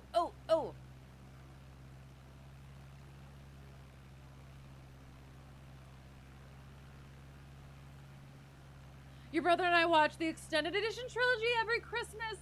I love that. Okay, how did that start? Or did it just or did it just? That's so cool. Oh my gosh. You blasted through all 3 LOTR movies in one sitting, and that probably ruined it for you because you have a hard time imagining watching them again despite how much you like the series. Wow. What do you mean? Well, you know what you have to do is you just have to watch the first one. You're going to watch the first one. And then decide, obviously, that you can't just watch the first one. You got to watch the second one, too. And then after that, you just kind of got to watch the third one. So, and then you watched it again.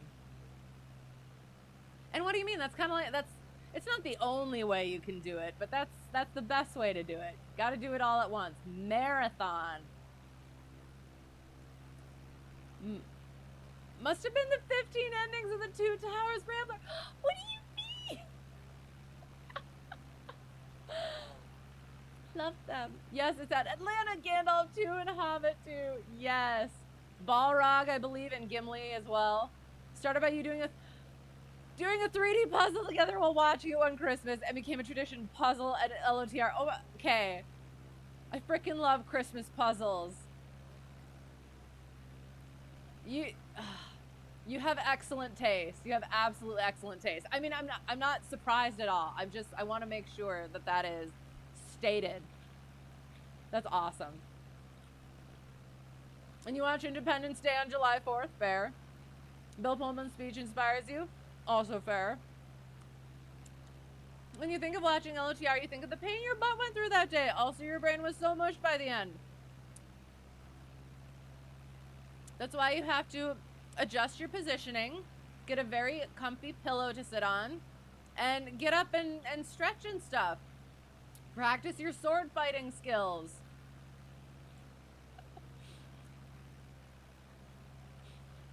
You just gotta do it. You just gotta do it.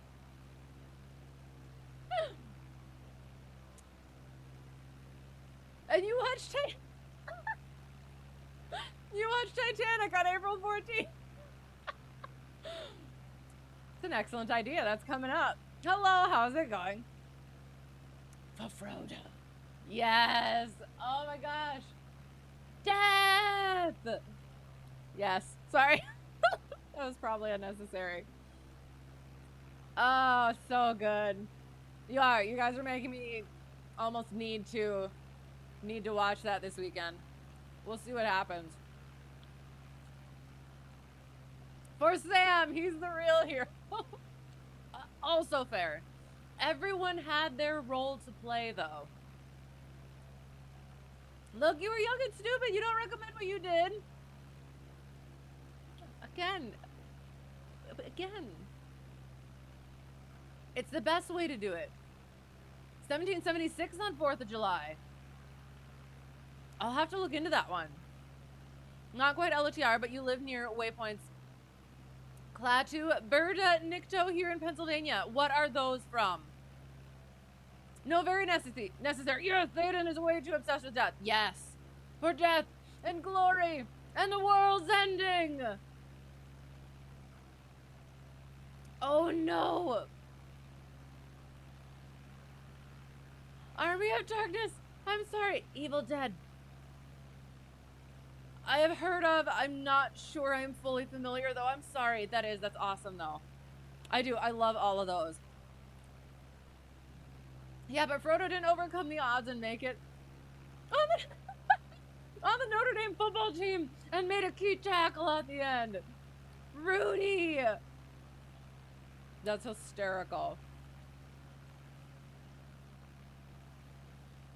That reminded me, not only do you have to watch Lord of the Rings, you also have to watch the behind the scenes, right? I recall, it's been a while, Sean Astin, was he doing Rudy at the time? And then he got the audition for Samwise, and his agent, I think, talked to him and was like, all right, here's the thing. It's between you and a more girthy actor from somewhere else. And so Samwise is like, Sean Astin was like, all right, I'm gonna be the fat guy from America. And that was what clinched in the role for Samwise, which is perfect because the pan. Oh my God, there was a meme that I had to save because it was the different blades, right? Oh gosh, I'm gonna forget them now. Like Glamdring, I can't remember what specifically it is, but Glamdring, the orc hewer or whatever, and then whatever it is. Glamdring, the orc hewer, Sting, the goblin cleaver, and then Boink, the Boink concussor of orcs was Samwise's pan. And that made me giggle.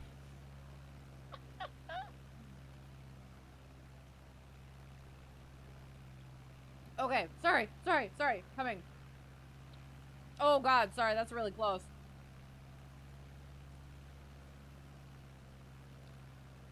Army of Darkness is a great movie. All right, I will have to see it. Damn it, need to become an affiliate so we can get you some channel point redemptions to some clips. Oh no, why? What does that mean? What happened? I'm concerned. I don't want to accept affiliate just because, like, then it has the commercials and everything. Or the ads. You know what I mean? Is there a different way I could do stuff like that for you guys? Get out of here with that Rudy stuff. Oh no. Rudy. You're gonna head to bed. Sounds good. It was good to see you. Sleep well. Until next time. Hope your stuff continues to go well and did continue to go well. Have a great weekend and all the good things. You were at the game at Notre Dame when they filmed that. That's so freaking cool. Oh, I love that. Oh gosh, hang on. Okay, we're still on the right track. I mean, we're near the coast, so that should be fine. Oh no! We gotta keep it civil in the chat, guys. No rumbles in the chat. Chris Farley, was it? Oh my gosh. Would have been a totally different movie. Probably. As Sam would have been a part of it. Yes, and you would have loved it anyway. Boink, concussor of orcs. Yes. Oh, God. How did Quakertown Airport earn the distinction of Klaatu? Bird on Nikto for its Arnav approach. Why Quakertown? I don't know. Maybe just somebody from there was a huge fan and they were able to do the thing. Oh, right, yes. People can hit a button and it auto-plays some stuff. It's funny because I have a list that if I ever do that, yeah, I have a list. But yes, if there is a different way that I can do it without doing affiliate, let me know. Stick it to the man. Yeah, exactly. Doing that. Happy to have your support. You don't know you have turbo, so you don't get ads. Is anyone else getting ads? You don't. I'm not an affiliate, so you won't get ads from me. I get ads even on people I'm subscribed to, so that kind of makes me go, eh. So, yeah. You gotta go sounds good. Excited to have a fellow LGR fan. Yes, that is. That's so awesome. You knew you liked me, and I knew I liked you as well. Yes, the Moose Hearts. Again, Moose Heart. There we go. Had to make it better. Thank you again for being here. Thank you for the raid.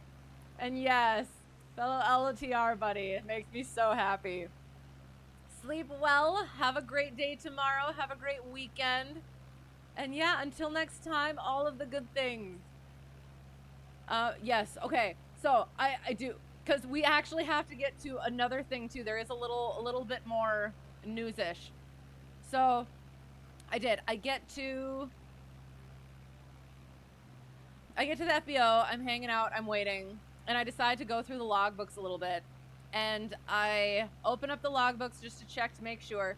And there's a little note inside that says good luck on it. And it was like a few minutes before we were supposed to meet, DP and I about cried. I was so happy. I still don't know who it was from. I'm gonna have to ask which one it was, which person it was from. But that was super nice. And I'm glad that I looked, because otherwise I would have just handed it to the DPE. And that would have been fun. But then, yeah, so did that, and then it was like 8:30, and then it was like 8:31, and then I was like, oh no, am I supposed to be somewhere else? And then he was there, and it was fine, and we went into a different building, into a little area to go do the check ride. Went through paperwork, did all the things. Did the oral, started out with the FOI, and he first went over what ones I was going to do. So it was going to be, of course, the mandatory instructor responsibilities and professionalism, and then runway incursion avoidance, as well as logbook entries and endorsements. And then the maneuver lesson. Those were the 4 mandatory ones. And then you had to do another FOI, another technical subject area, and then a pre-flight preparation one. So he decided, I guess, he said he decided to do for FOI one that he hasn't done in a while. And I was like, okay, what's that one going to be? And it was the human behavior and motivation. Yes, human behavior and motivation, which is task A. So it was like, excellent, that's Maslow's hierarchy of needs and all of those sorts of things. So, and that was one of the first ones that, I mean, it's task A, it's the first one, so you work on that one. And if I went a little, what's the word? Went a little less detailed on the end ones, it's fine because I did more detail on the first one. But no, going through all of them really helped me to not just be reading off PowerPoint and expand on what I actually had there. And that was one of the things that the new instructor at the airport I'm flying out of now what he said about that DP is that as long, like, use your PowerPoints, but as long as you're not directly reading off the slide, you need to actually demonstrate that knowledge, which, yes, that makes sense. Oh, good night, and good night, Aviation Chicken. Yes, good night. It was so good to see you. Nugget. Yes. Ooh.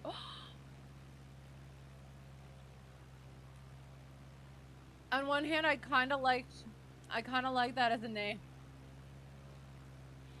but also I feel like it's, what's the word? Is that poor taste? If I call him Nugget, is that poor taste? I don't know. Late Moose Raid, yes, you have 3 tabs of me now. This is great. What do you mean? What is it?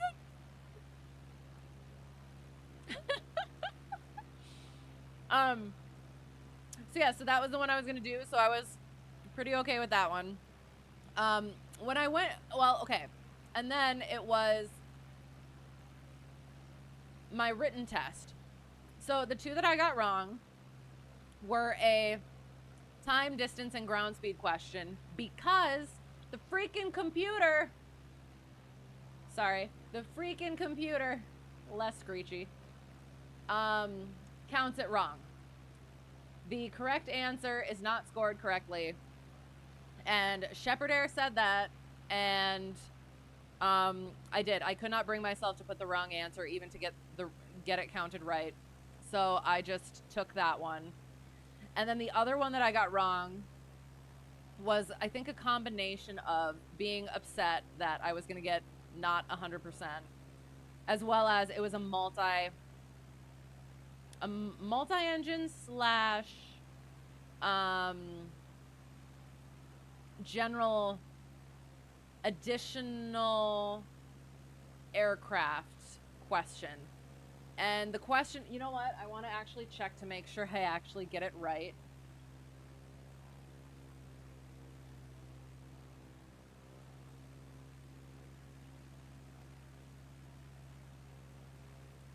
Because I'm pretty sure I know which question I got wrong. Oh, gosh, it's going to be way up here. Hang on.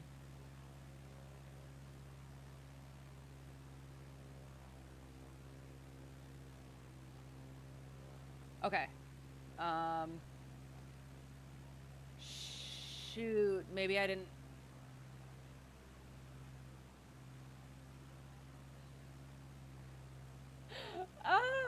Okay, I will just, it was the question, how many hours does an instructor need in a, I'm probably going to get it wrong, but how many hours does an instructor need in an aircraft type or category or class, one of them, in order to instruct in that aircraft and instruct for that aircraft? And I think it was, the answer is 5, and I might have put 15 because mixing up the 5 sort of a thing, and then just not really looking close enough. So he mentioned that code for that time, distance, ground speed one, so many people get, and I wanted to tell him. I was like, it's because they count it wrong. But I didn't say anything right away, at least, because I was like, okay, so he's going to use that for my optional lesson. I'm actually good at that stuff, so that would be a good thing. But he gave me night operations instead, which was one of my whiteboard lessons. So I was like, oh, frick. However, runway incursion avoidance contains some night operations, so it's like, it's okay. And then the optional for the pre-flight preparation, he said, because of the other one with the hours, that question on my written test, we were going to do certificates and documents, which ties right along with the logbook endorsements one that was mandatory, as well as I did get that one in a PowerPoint, and I actually did go through and put the FARs some of the text onto the PowerPoint slide so that it's demonstrating that I know where this stuff comes from, and I know that I will need to look it up, and that I have the ability to find it, so that I'm not just taking it from like the advisory circular for the logbook stuff. So that one I was pretty okay with. So then we got started. Did the instructor responsibilities and professionalism, went very well, and he was really happy with it.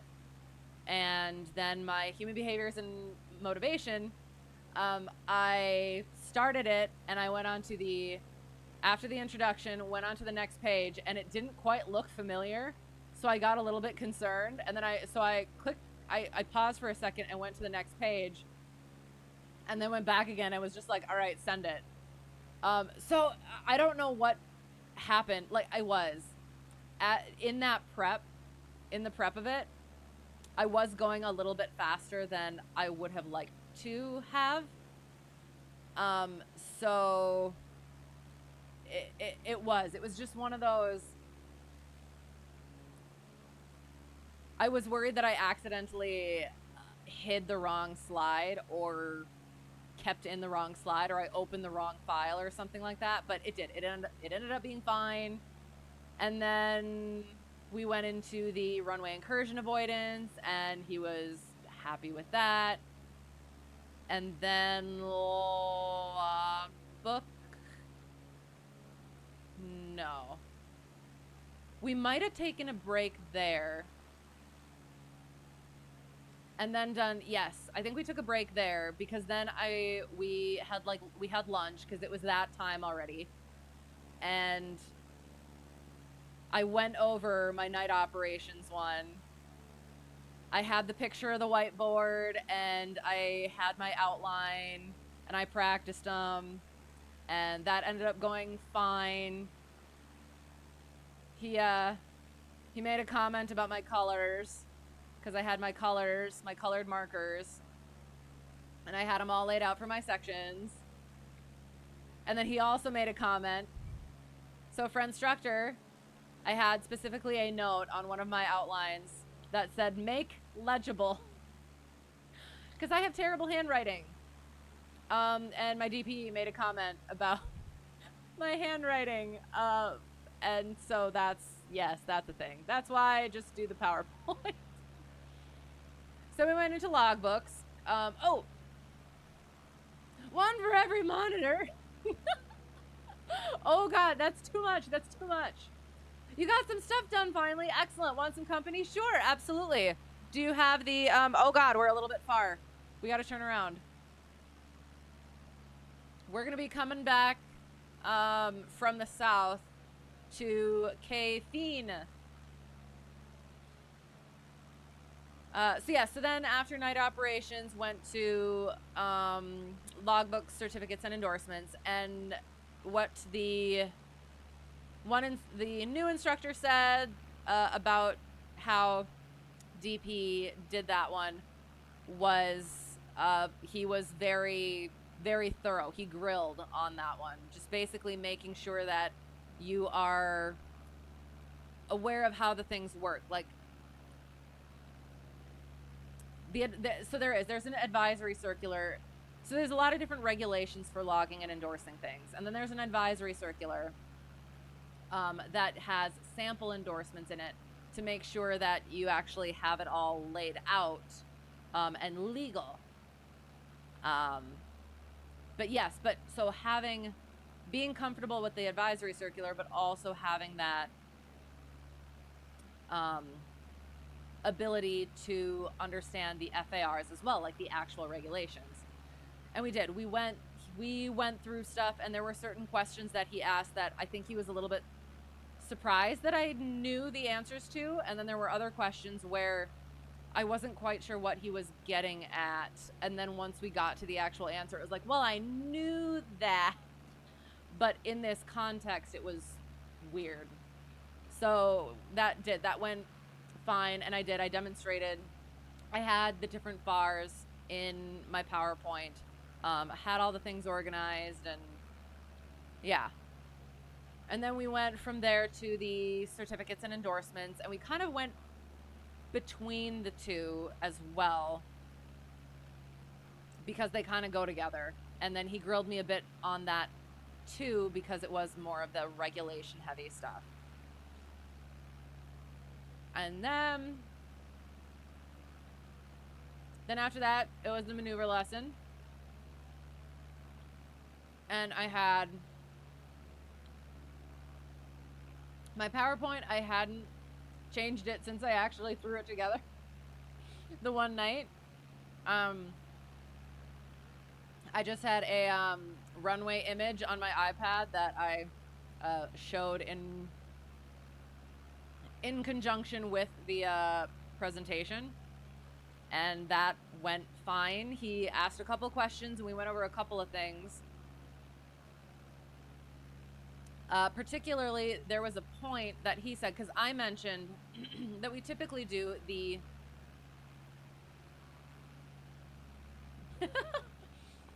you'll be in a second. Sounds good. We'll be here for a little bit. So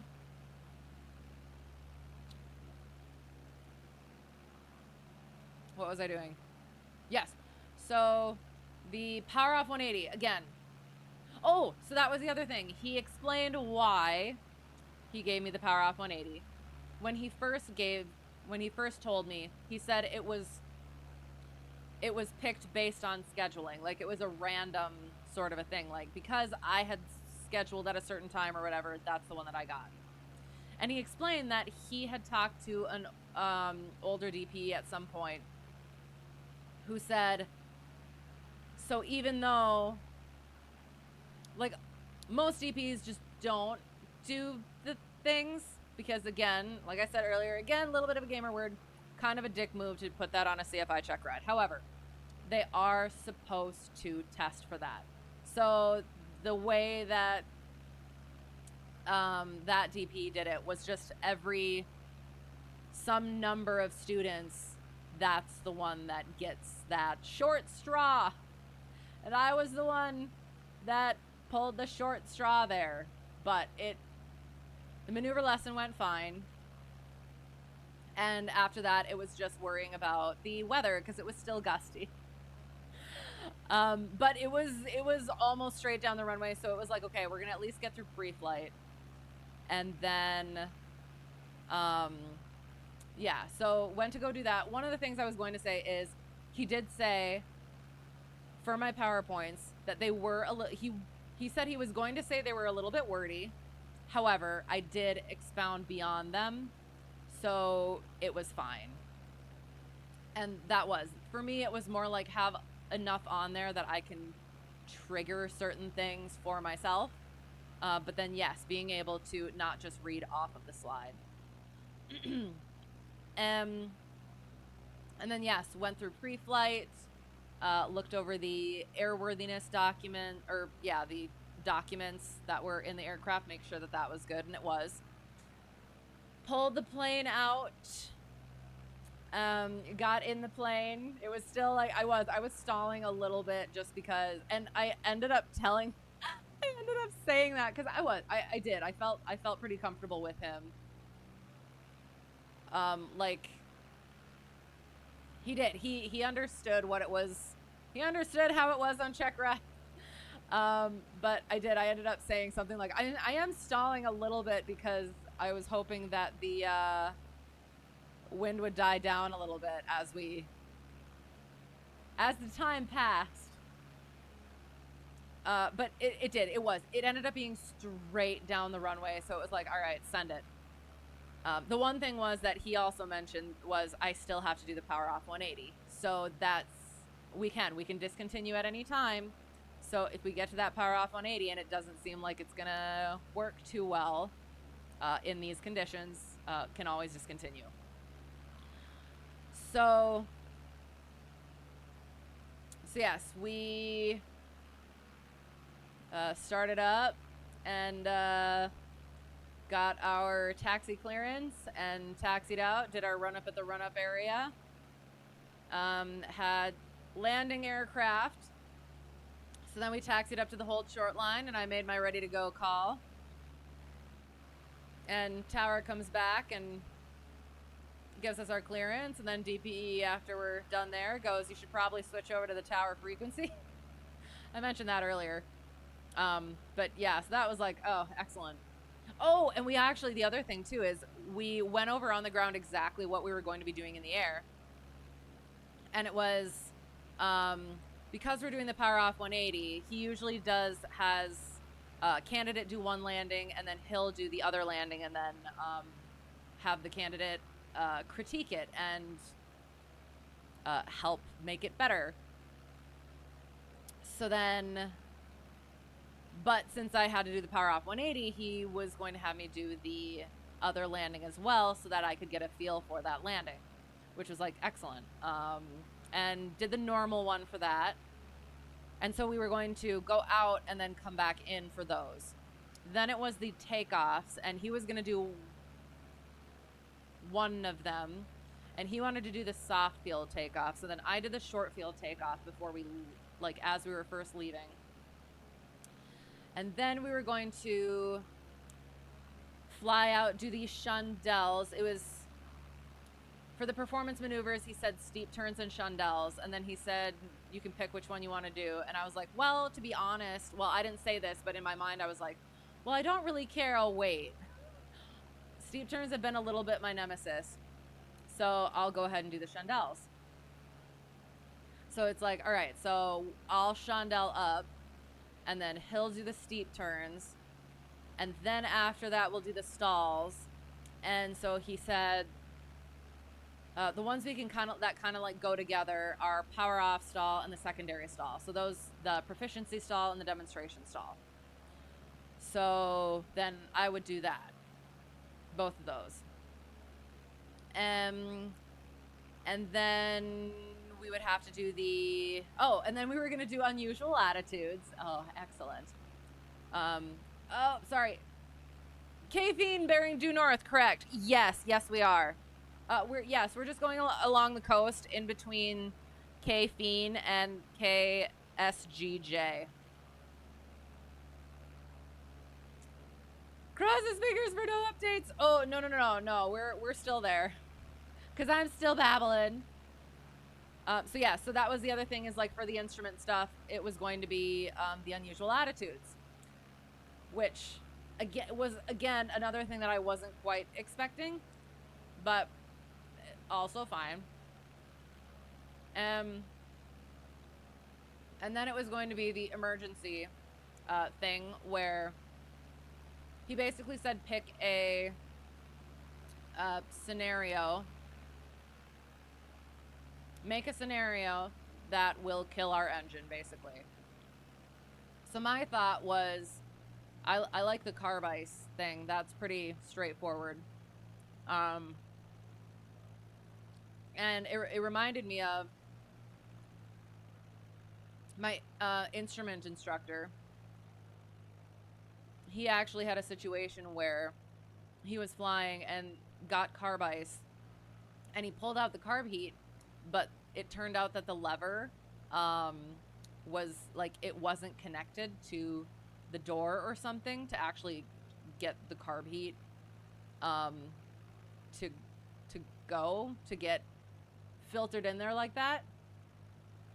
So it didn't work, and so he had an engine failure in a hard IMC, blowing snow, all this sort of thing. And it was like very, very almost like lucky that they were able to land it. So that was basically my scenario. It was just carb ice and then it not actually working. So we were going to do that, and then we were going to come down for ground reference maneuvers, so 8s on pylons, and then he said, because of how the wind is or whatever, might as well just do the turns around a point. And he said, all right, so you can kind of pick which one. Hello, I will get that at the end. So yeah, but then he was also like, well, you know what? He hasn't done 8s on pylons in a while, so he wants to do the 8s on pylons. He also told me a different way of doing the 8s on pylons. So usually, and how we've practiced in here, how I have trained and how we practiced in here is whatever the wind is, take the prevailing wind and use that perpendicular cardinal direction to find 2 points along a reference line, right? Usually a road and intersections. So he said what he does is he flies perpendicular to the wind. So he puts the wind, whatever that figure is, on his wing, and he flies perpendicular and then finds 2 spots and then goes and does the thing. It was like, oh, interesting. So he was going to do it like that. Awesome. So we went and he did that, and it did throw me off a little bit, and I could have done better with the correcting of that. And that was one of my hesitations overall is, am I going to be able to properly correct things? So that is something that is going to take practice. And I think that was one of the things that he noted, that that's a typical thing for CFI candidates. So excellent. No updates for you. No, we're good. We're still just trucking along our coast here. So then after that, then it was going to be the, oh God, then, well, then it was going to be the turns around a point. I actually went a little bit deeper into the 8s on pylons. We'll go over the actual flight. So then it was, after we go over this. So then it was going to be turns around a point, so that should be fine. And then come back. Yeah, and then come back and do the landings. And then his 1 takeoff. So that was the plan. So we get ready for takeoff. I do my short field takeoff. Hello! I see you. Sorry, that was a terrible Sauron, but I felt it was necessary since we were talking about LOTR earlier. All right. So we did. He brought up, since it was gusty, what other things should we be considering? And I mentioned that we're not going to have any flaps in. And then he was sort of like coaxing for something else. And it was like, oh, well, with the gust the way that it is, we're going to add, we're going to increase our speed of what we're actually going to climb out at. So VX plus the gust factor, half of the gust factor. And I think that was about 6. So, yep. So did that, and that went fine. Headed out to where we were going, and there was quite a bit of traffic up there. There was some not sketchy, but close proximity that had to be dealt with. Made sure to get the clearing turn in. That was good. Hello!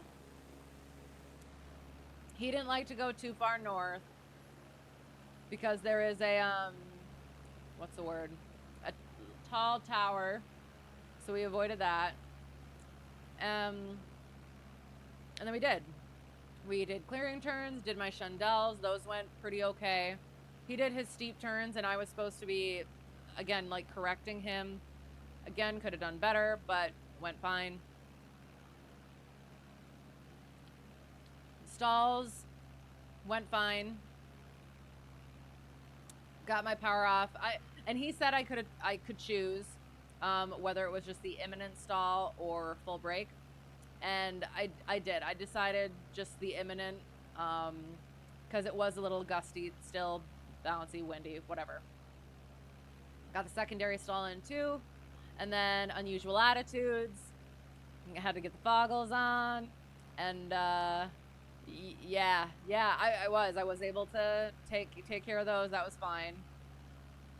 And then emergency. One of the things he did say, when I've been practicing, I've been just talking, right? I mean, surprise, surprise. DoorDash air delivery incoming. Thank you. Get that coffee. I literally just had a coffee jelly bean, so it feels, the immersion is there.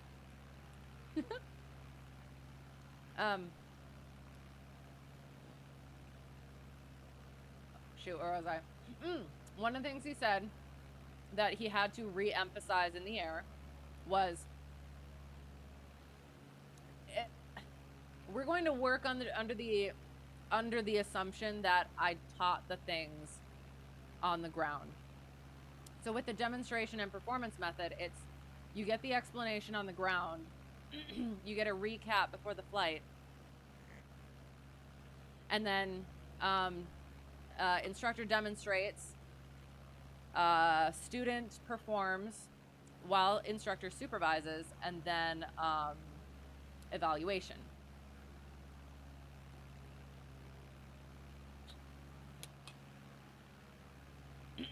So he mentioned that on the ground, but I didn't quite understand what he meant for that. So all of the things that I've been doing and practicing was, all right, so we're going to once we're going to start the maneuver, I am going to first describe the maneuver and talk about the maneuver and how to configure for the maneuver, and then do the maneuver, and then go over. No, he didn't want me to say anything at all like that. So I had been planning to just talk and talk and talk and talk and talk, because I was told that's probably the best way to do it, because then they don't have any room to get in anything edgewise, right?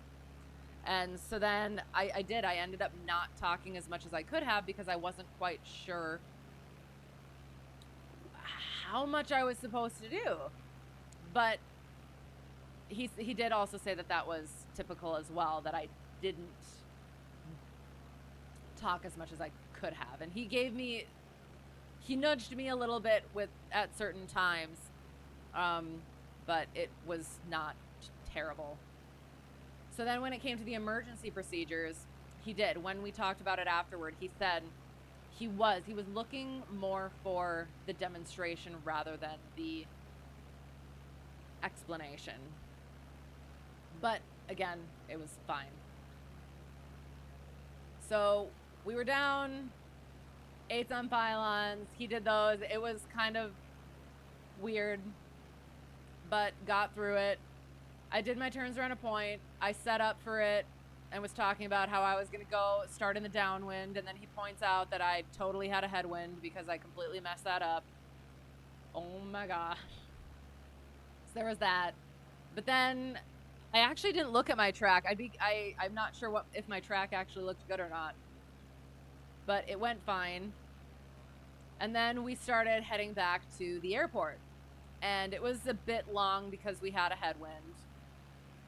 So we were just kind of hanging, and I tried to talk about things. And once we were getting closer to the airport, he mentions that the tower is probably just going to give us a straight in, which is like, that's not really going to help with the demonstration of proper landing. So my thought was, how about we just fly out this way and come in from the other way, so that they kind of have to give us the downwind.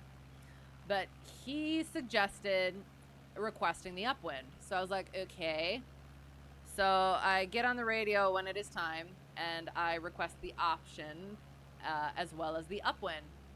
And tower comes on, and they're confused, and they might have actually said, aircraft calling, say again. So I had to say it all again. And he said, I'm not sure what you mean by the upwind, so just straight in for runway, whatever. And then DPE tells me to explain it a little bit better, so I explained it a little more, and the controller's like, no, not no, but also what? And it eventually comes out where he gives us to stay on that side in order to stay out of the way of the downwind.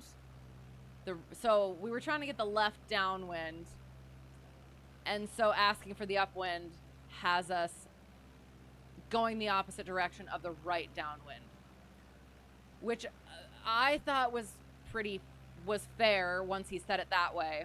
But then DPE got on And he tried to explain it some more, and Tower was just like, just do what I told you to do. And so I just did what we were told to do. And then we ended up crossing over the field to enter the left downwind. And during that left downwind, as I was talking about what we were going to do, I end up saying, this isn't something that I've ever practiced, but for some reason I decided to say it, was my point of landing is going to be the first stripe past the numbers, just out of the blue. And I nailed my point. Yes! And that's what DP even said. He's like, well, you nailed that one. I was like, yeah. And then so he had to take over for the takeoff. He did his takeoff, and I had to correct some things. And then we got on the climb. I take back the aircraft and got to go do our power off 180. Still gusting, but it's straight down the runway. So getting the downwind, starting to configure, turning a little bit early. It's looking like we're a little high, and then it's looking like we're a little low. We're not going to make it. And then as we get closer, it's like, okay, we are still a little high. So I start slipping, and then I don't want to put any flaps in because I am just terrified that I'm going to come up short. So I'm slipping, and then I think I can take it out, and then we get a little closer, and I start slipping again, and we're getting pretty close to the ground there, and I start slipping some more, and we get down. I'm like kind of right over the aiming point, and we're kind of floating a little more than I wanted to, and we touch down like right on the edge of the tolerance. And he even said, something about it being a little long, but I didn't know what to say. I didn't know what to do. I was just like, please do not fail me for that. Like, honestly, again, it's, yeah. Anyway, it's a thing. I was so nervous, especially because he mentioned that. So then Tower asks if we're going to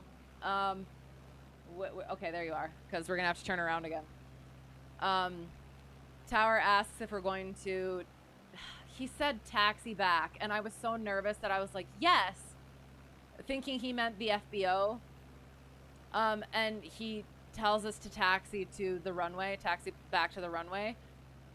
And so I have to go on and be like, I'm sorry, I meant we're going to the FBO. And then he gives us the instructions, and then we go. So we clear the runway, take out the checklist, do the checklist, and then taxi. And we get to where we're supposed to go, get parked, shut down. And then, like, the whole way that I'm taxiing, I'm like, okay, I'm nervous. However, he did not say unsat. And you're supposed to say unsat, or the DP is supposed to say right away whether or not something was not satisfactory. But of course, I was still friggin' nervous. So we started talking about things a little bit, and then he mentioned something about, because I'm a potentially fairly obviously nervous person. And we talked about it a little bit during the oral as well. So he's like, are you still nervous? And I was like, yes. And he's like, well, you passed. And I was like, oh, okay. And then, because, oh my God. Okay, so he did. He said, so what, how do you think that went? And I said, well, I wasn't quite sure what to say, but I did figure I should own up to the things. So I talked about the power off 180, what happened, what could have gone differently. And then he's like, okay, but what about everything else too? And I mentioned some of the things, and he's like, yep, those are points that I had as well. And then as I was talking about the things that I thought that I did wrong, or like that I could have done better, I did start to get a little bit choked up, like, oh God, oh no, did I not make this? And then he did. He asked me, are you still nervous? Well, you passed. So I was like, oh, thank God. And then he's like, okay, so are you good now? And then I was like, well, now I might cry. Or no, now I'm going to cry. And I actually did. And he's like, that's okay. It's okay to be a little emotional. And I did. I cried a little bit because, oh my God. It was such a relief, but also, yeah, it was a very emotional moment. We got to go this way now. There. So then we did. We talked about a lot of things, and he did say my oral, my presentations, he said that he could tell that I made them and that I was comfortable with them, and they were up there with some of the better ones that he's seen. So I was like, thank you. I was happy about that. And then, yeah, just went over there were some fairly typical new CFI things that he mentioned. And then it was time for paperwork. And then we did the paperwork. And I got my temp certificate, and he signed my logbook, and then I had to go get all my stuff, and it was starting to get a little bit later, so I had to leave. I had to fly back to the airplane's home airport. So yeah, so I did that, and I got a little bit of nighttime in for that. My landing wasn't that great, but then, yes, got back to the hangar and started getting things ready, started pushing the airplane in, and I was dancing a little bit, and I couldn't stop smiling, and yeah, it was a really great feeling, and I still had to get everything put back where it went, as well as get home. So yeah, made it, did a little bit of celebrating, and then now, yeah, and then that was it. So yeah. Sorry. Coffee is glued on my starboard side door for my intake. Sounds good. All right. Starboard side. What happens if I open this?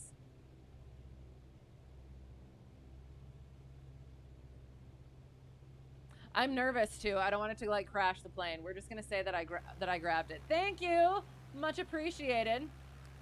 Can catch up quick on your own. Okay, so that's good. It means I'm a good aviator. Always on edge is not the worst thing to be. Yes. One of the things that friend instructor told me is that there's the white, the yellow, the orange, and the red levels of stress. Try to keep them in like the yellow, maybe a little bit of orange stress. So you do. A little bit of stress is healthy, because it does make you have more rapid, precise reactions to whatever it is. But yes, that too much, that chronic, or even acute, but more elevated stress isn't good. It's going to lead to less desirable reactions. So yes, if you can keep the stress in the yellow or the orange, you're probably going to be good. You're an Army veteran. Someone accused you of being a hero, which who knows? You cried like a baby when you finished the basic training rite of passage. I bet it was a great freaking feeling being done with that. So yes, it is. Those things, they get emotional. Did the DP ask me to review his performance as a DP? Not specifically, but I think I mentioned to him, and maybe that's why he didn't ask, is that I did. I appreciate. So that was one of the things. He asked me how the check ride was like. I can't remember how he phrased it, but I think I said it, like, ultimately it wasn't as bad as I thought it would be. And I did think that it was partly because of him, because he helped put me at ease, and so I was grateful for that. So Yeah, he mentioned that, oh, I forgot about this, I hope not.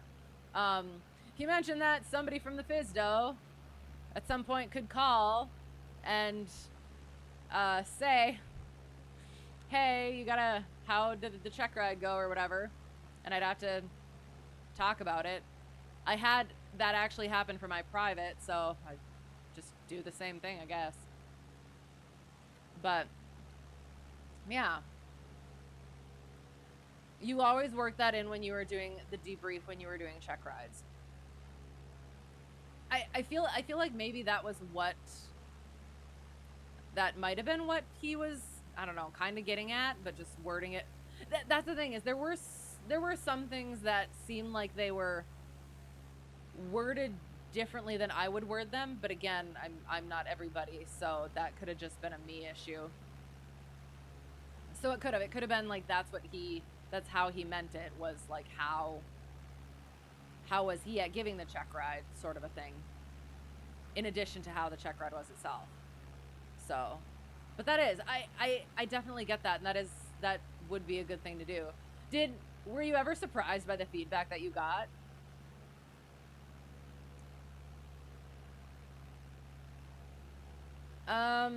You know what? I think we're going to, since we're on our way back south, I think we're going to go and we are going to land, because that's it. We went through. We talked about it. We did the thing. So we'll plan to go land. We got just a little bit more to talk about, but yeah, it's a separate subject, but it's interesting. So yes,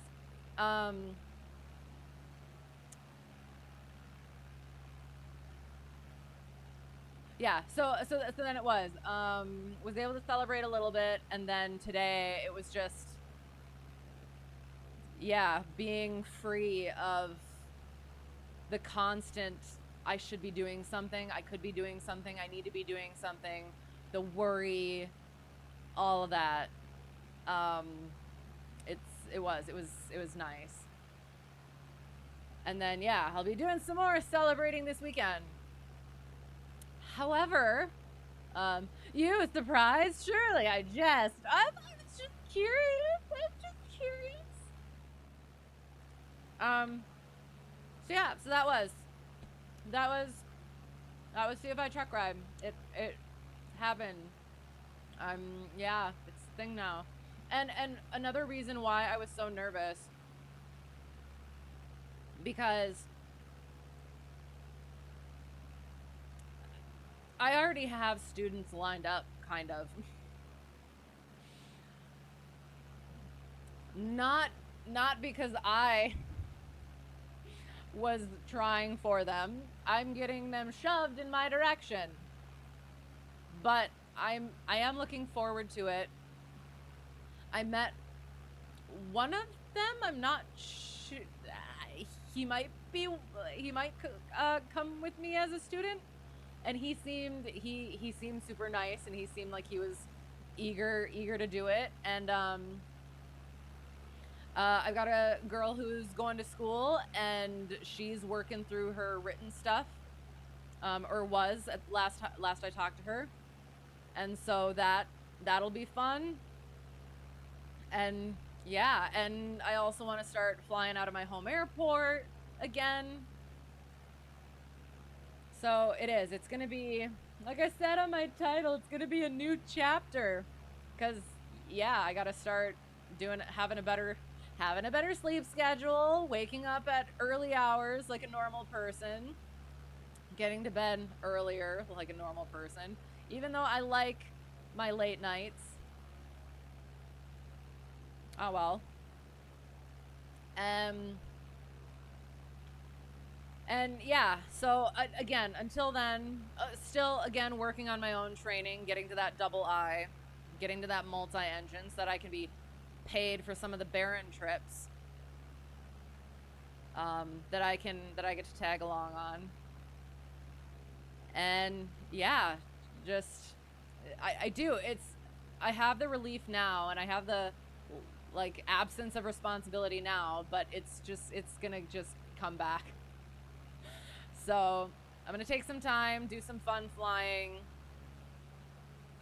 and yeah, and then get back cracking at it. You'll never forget when your drill sergeant started treating you like you were actually a human being and as a now younger brother. Oh, that's really nice. And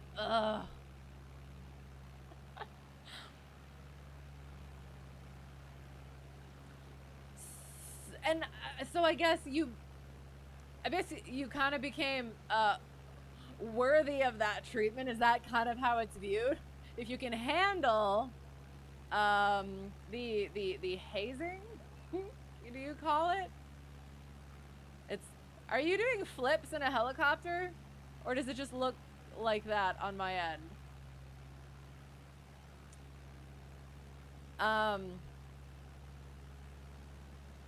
Actually, after our first several dozen rides and observations, anything out of the ordinary caught your eye. Feedback was mostly, "You'd make a great Irish parish priest." Oh no, why? Do I want to ask?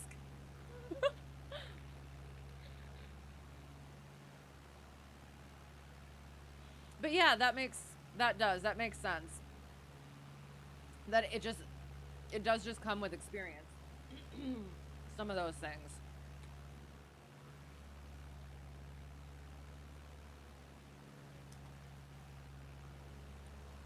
Kinda. Drill sergeants have a hard job. They have to pretend to be your enemy, but be your friend too. Right. And that is fair. So, and if they can balance that out and be effective like that, that's a great skill to have. Hi, I'm looking forward to when I've flipped a still instruction, been wanting to learn how to make moonshine. No, but well, okay. So did you notice that the disclaimer did change? So we do have a new disclaimer. Hello, how are you? How is it going? So yes, the wait is over. I am a certificated flight instructor.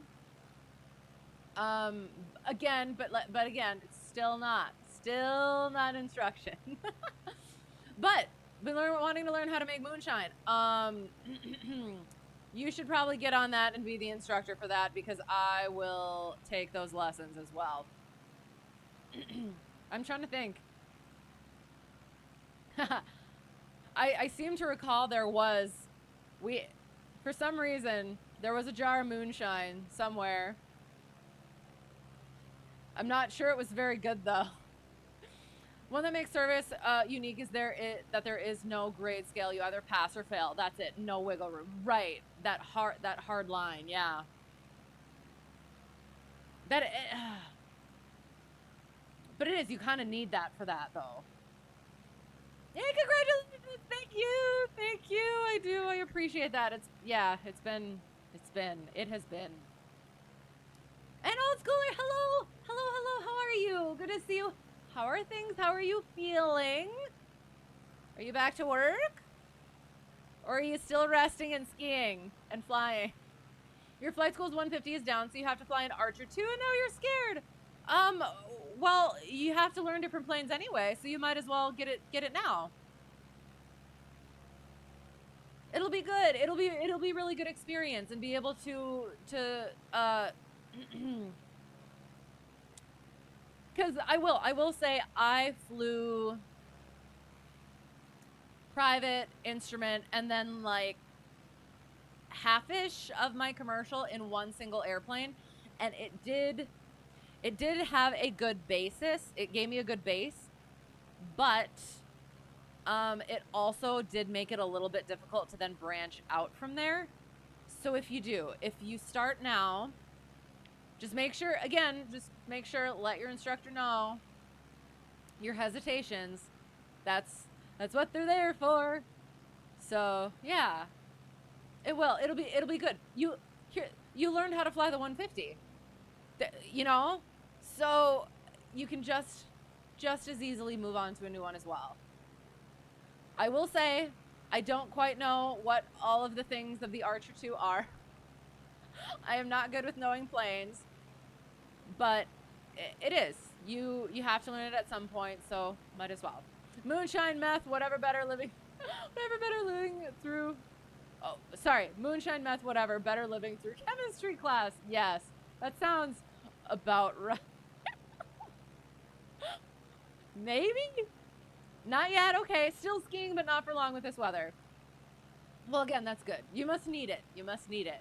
So that's what it is. It's giving you that time, letting you relax a little bit, while also not resting. But no, it will. It'll be good. But, and then, yeah, since it's going to be done pretty quick, you won't have as much time once you actually get back to work. So, getting that time in. That's true. You just heard archers are a learning curve and it's higher performance. And that is absolutely fair. You're perfectly justified in feeling that way. But I'll say for myself, I have had to get to a point. Oh, that's my track IR. Sorry. I have definitely had to get to a point of just kind of rolling with things.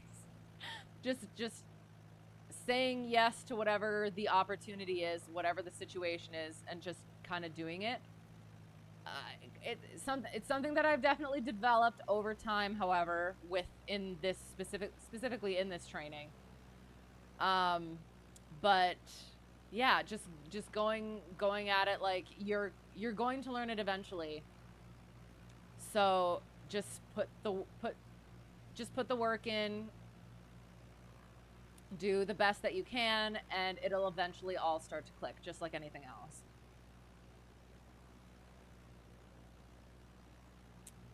Such an amazing achievement, thank you. No, it's been a long journey. It's got to feel so good to have reached that goal. So freaking good. Oh, yes. It's like, it's still kind of sinking in a bit. But yeah, it does. It definitely feels good. Just like the weight, at least, is gone. So, different planes gives you a chance to learn what you need to know. Yes, between types of aircraft and why the difference is. Yes. And then as well as what are the similarities, like those base things to kind of have a grasp on as well. Thought about taking the plane out today, but you don't know if you'd be able to push it on your own yet. Right, okay. That's why you gotta recruit. Get somebody and be like, all right, so if you come help push the plane, we're gonna go flying. They'll be like, aight. There you go. It'll work. Say it just like that.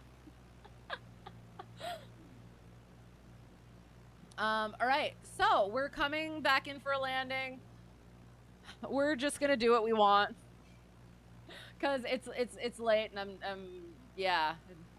I'm tired and I don't want to talk to Tower, and technically they wouldn't be online anyway. So, well, other piece of news, kind of. I can say this. So I was invited to be a part of the Microsoft Flight MSFS 2020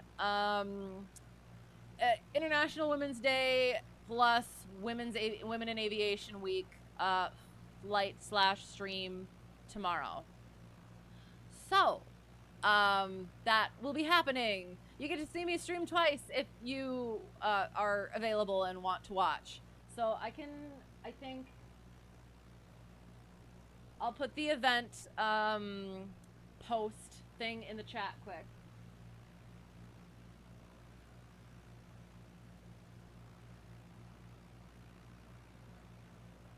So yeah, so that is the event. It's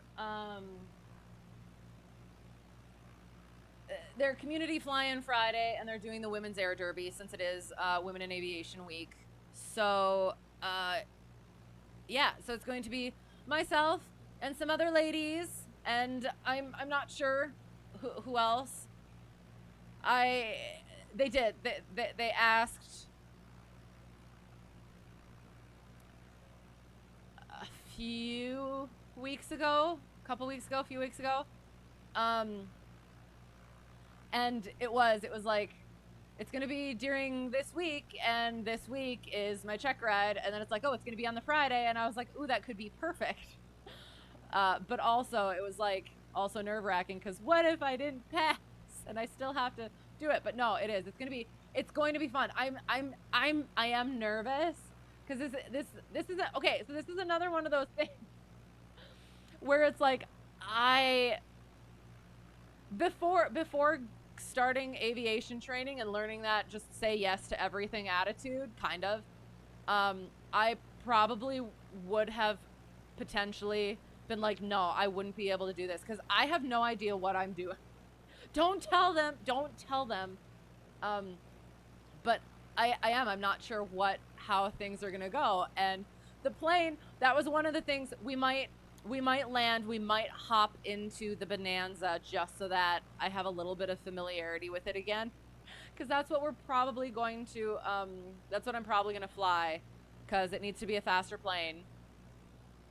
I should probably start getting configured, yeah?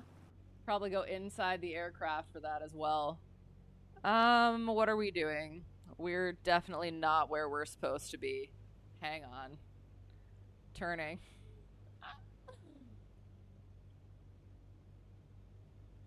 Wait, actually, we have to turn back in now.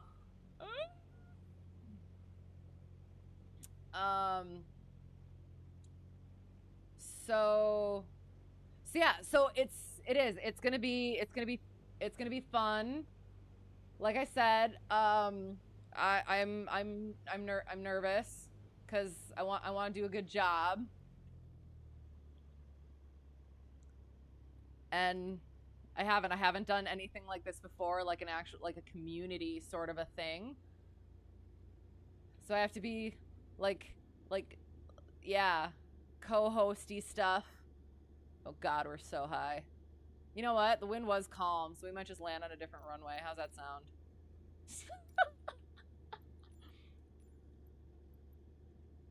40 degrees. I mean,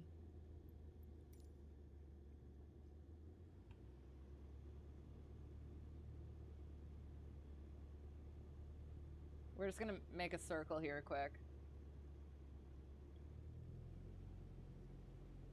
And then we should be set up all right.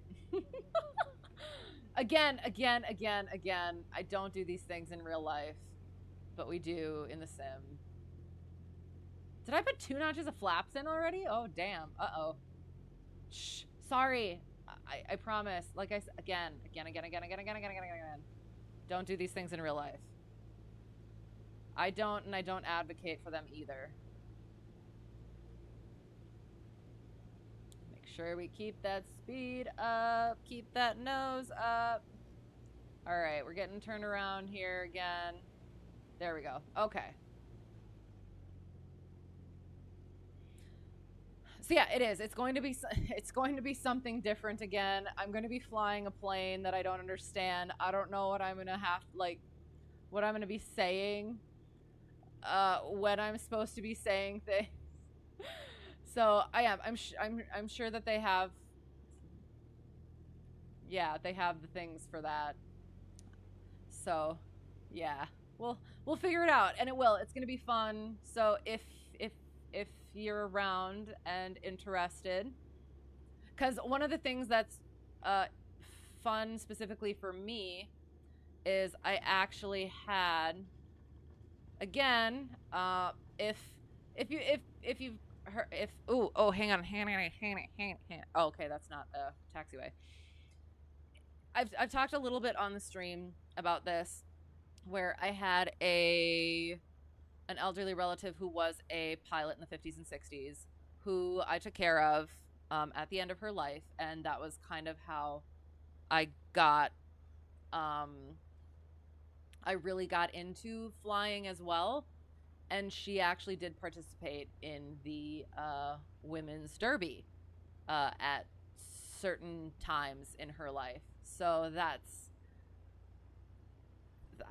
that'll be interesting to go over that sort of stuff. Again, we're on Charlie. This is Charlie, not Alpha. So yeah. Yeah, so that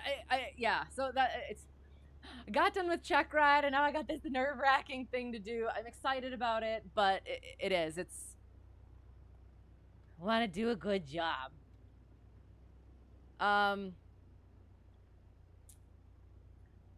Sweet, yes, I am. I'm excited. Saw that I was doing that on X post. What? Thought I was doing that on X post. What does that mean? Am I a member of the 99s? I may or may not be. Why do you ask?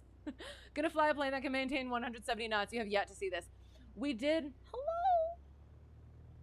I did practice in the Bonanza when I was starting my Comanche hours. What are you doing? Nice. That was sweet. It did. I wasn't sure you were gonna be able.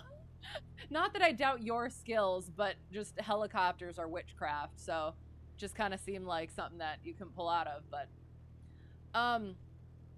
yes, when I was doing my complex training in the Comanche, the Bonanza was the closest, and I think it went okay, but I'm nervous about that too. Hope nobody's actually like really watching me. Runway 7, it was runway 6, it should have been. Oh, great, a hold my beer approach. Absolutely. I did think about having a little drinky this evening. But again, like I said, I have to be proper for tomorrow. So we're going to be good. Yeah, fly better in real life. Yes, exactly. I do. I promise. As much as I say that. Oh, that was sweet. It is. It's every time I think I'm going to run into you. But you do. It's so close. Quick stall to drop a couple thousand feet, fix the height problem easily. Exactly. Okay, we were talking about spins. Oh God, am I going the right direction? Apparently we're on taxiways that don't exist, but okay, that's fine. We were talking about spins earlier. Apparently this could be not correct. Oh my God. Dang it.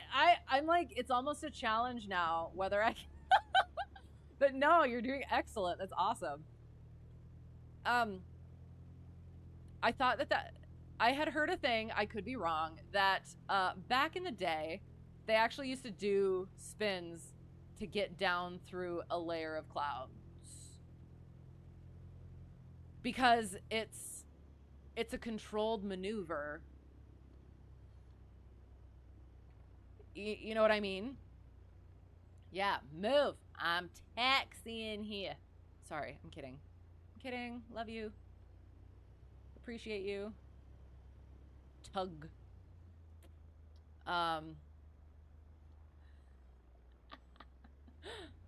What up? What up?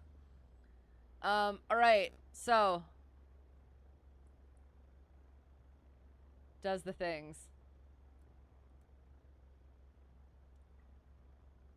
Yeah, so it is. It's a control maneuver, and it's better than going through the clouds and getting into a spiral where that's the high speed descent. You know what I mean?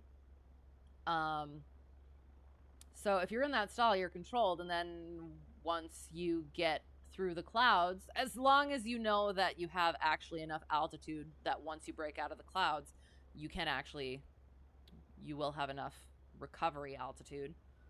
But yeah, then just recover from the stall, and there you go, question mark.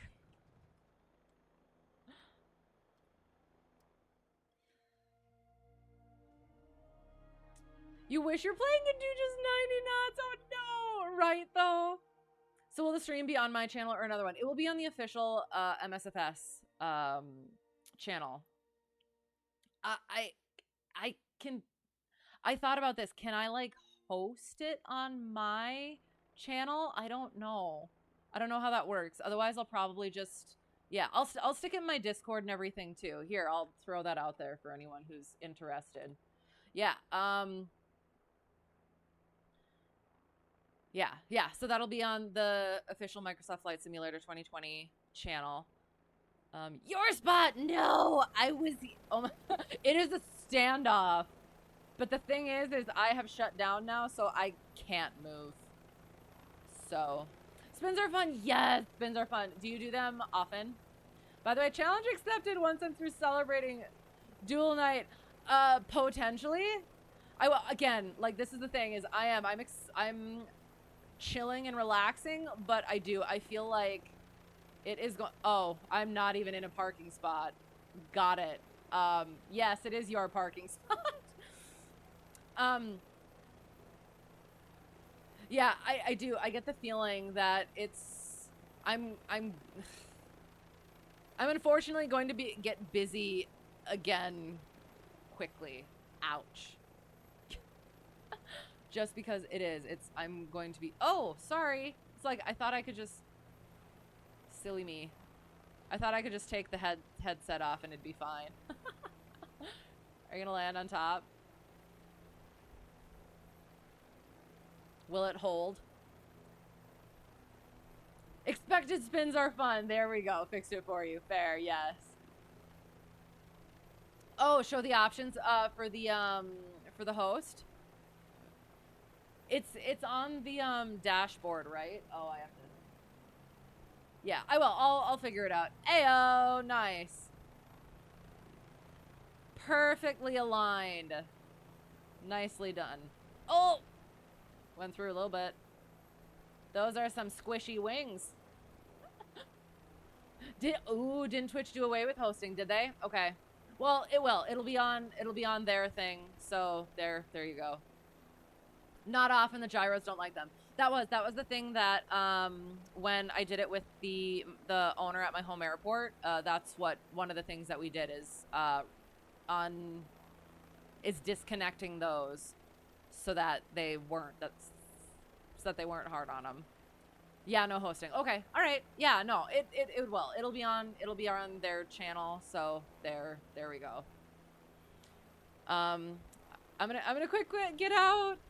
Adios, adieu, adieu. Happy to have you flying and getting that coffee, that air dash. Yes. So I will. I need to get this headset off.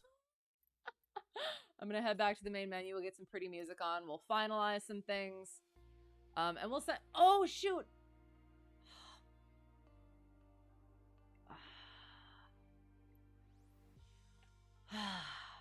I might, you know what? Yeah.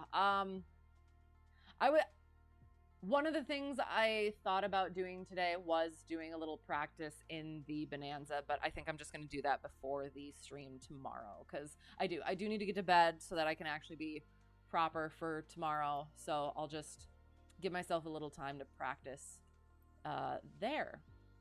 So yeah, we'll do that.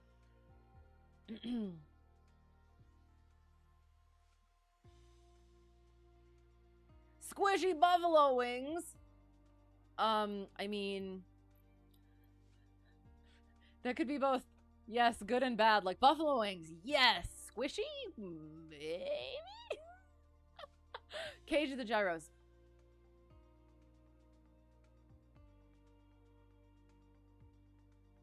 So if you just pull out the little lever, is that what you mean? Or is there still issues there? Now you're hungry. I am too. Yes, now that you said that. Oh gosh. Used to do them in a cub. Oh, which doesn't have gyros. Nice.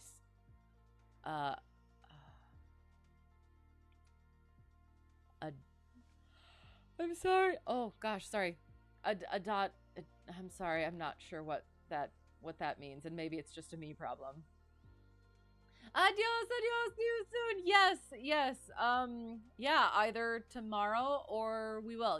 I think we'll get back to our Tuesday flyings. Yeah, that could be good. Unless maybe I need to start doing Mondays.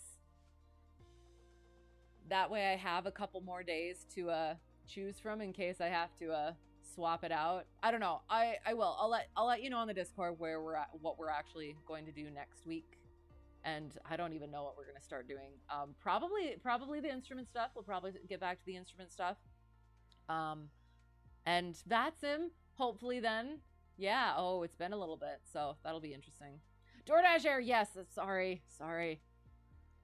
And yeah, good to see you. And hit you up in Discord. Sounds good.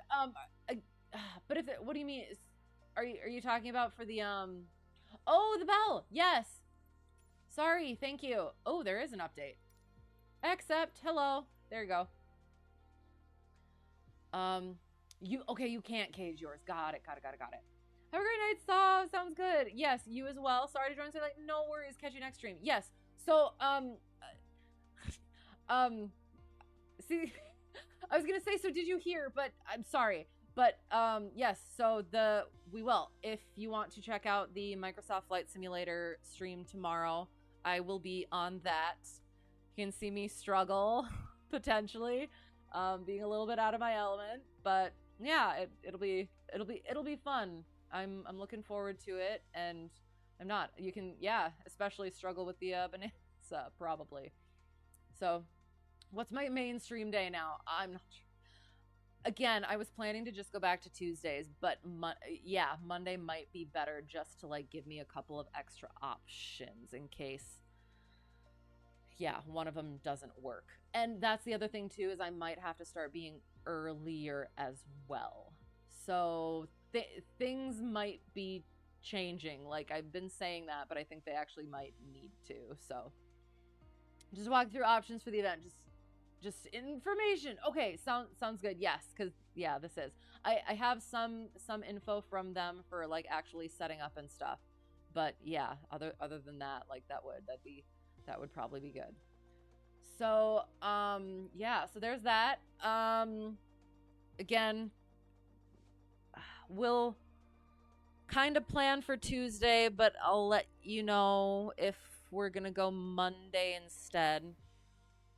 And then we'll just kind of figure things out from there. I appreciate you guys bearing with me just because it's going to start to get a little bit different now. And then, yeah, I think that's all the things. So, oh, another fun thing. My friend instructor, he's currently at his new job for his first trip. So that's a lot of fun. It turned out his first day on the job was the same day as my check ride. So I was really upset that I wasn't going to be able to track his flights and really be in tune with that. And yeah, but it did. It was fine, and looking forward to checking out the rest of them. So it's been fun hearing him on the radios, just like number one instructor as well. And he's currently in training, so it is lots of fun stuff. So we're gonna quit here. We'll find somebody to raid, since we had so many lovely people raid this evening. That was really nice. I appreciate you all being here, and as always, yeah, putting up with me, including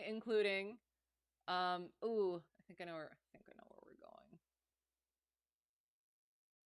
Let me just make sure.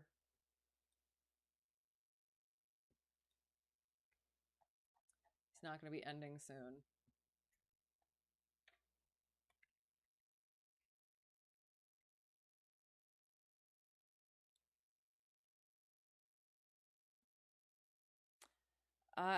Yes, I don't think that he is ending for a bit. So, yeah.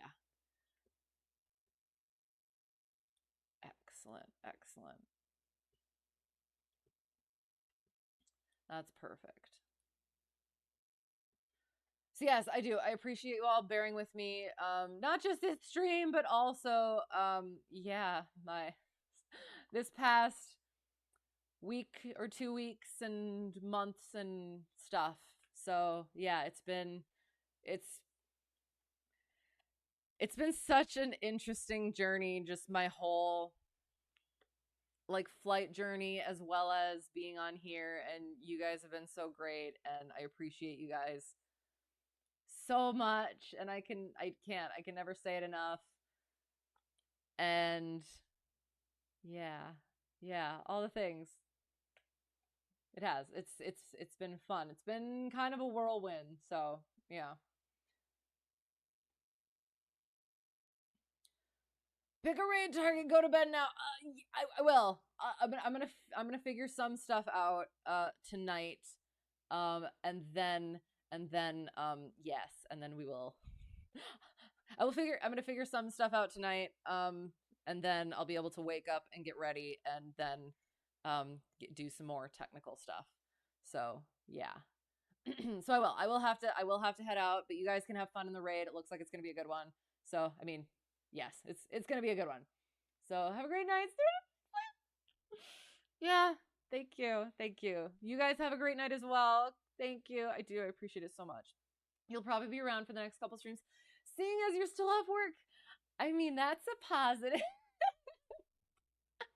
If that helps at all. Raid message, CFI, insert check mark, still not instruction. Yes, do not insert check. I like that one. That's a pretty good one. So to whoever got lost and found their way here. Wait, first, sorry. Thank you for the raids. Comet Crazy, Burstix, and Mustafa. I do appreciate you all so much. And all of your communities. And yeah, it is. Check them out. Make sure you guys check them out as well. Thank you for the follows. And yeah, I do. I appreciate you all sticking around, putting up with me, and yeah, all those things. So to whoever got lost and found their way here or found their way back, thank you again so much. Have a great whatever it's going to be for you. Hope to see you again soon, either tomorrow or sometime next week, which again, I'll let you know for sure. And yeah. Other than that, have a great time in the raid. It's going to be a fun one. Send your love, spread the party. So yeah. Have a great time. Have a great night. Have all the good things. So thank you again so much, and bye.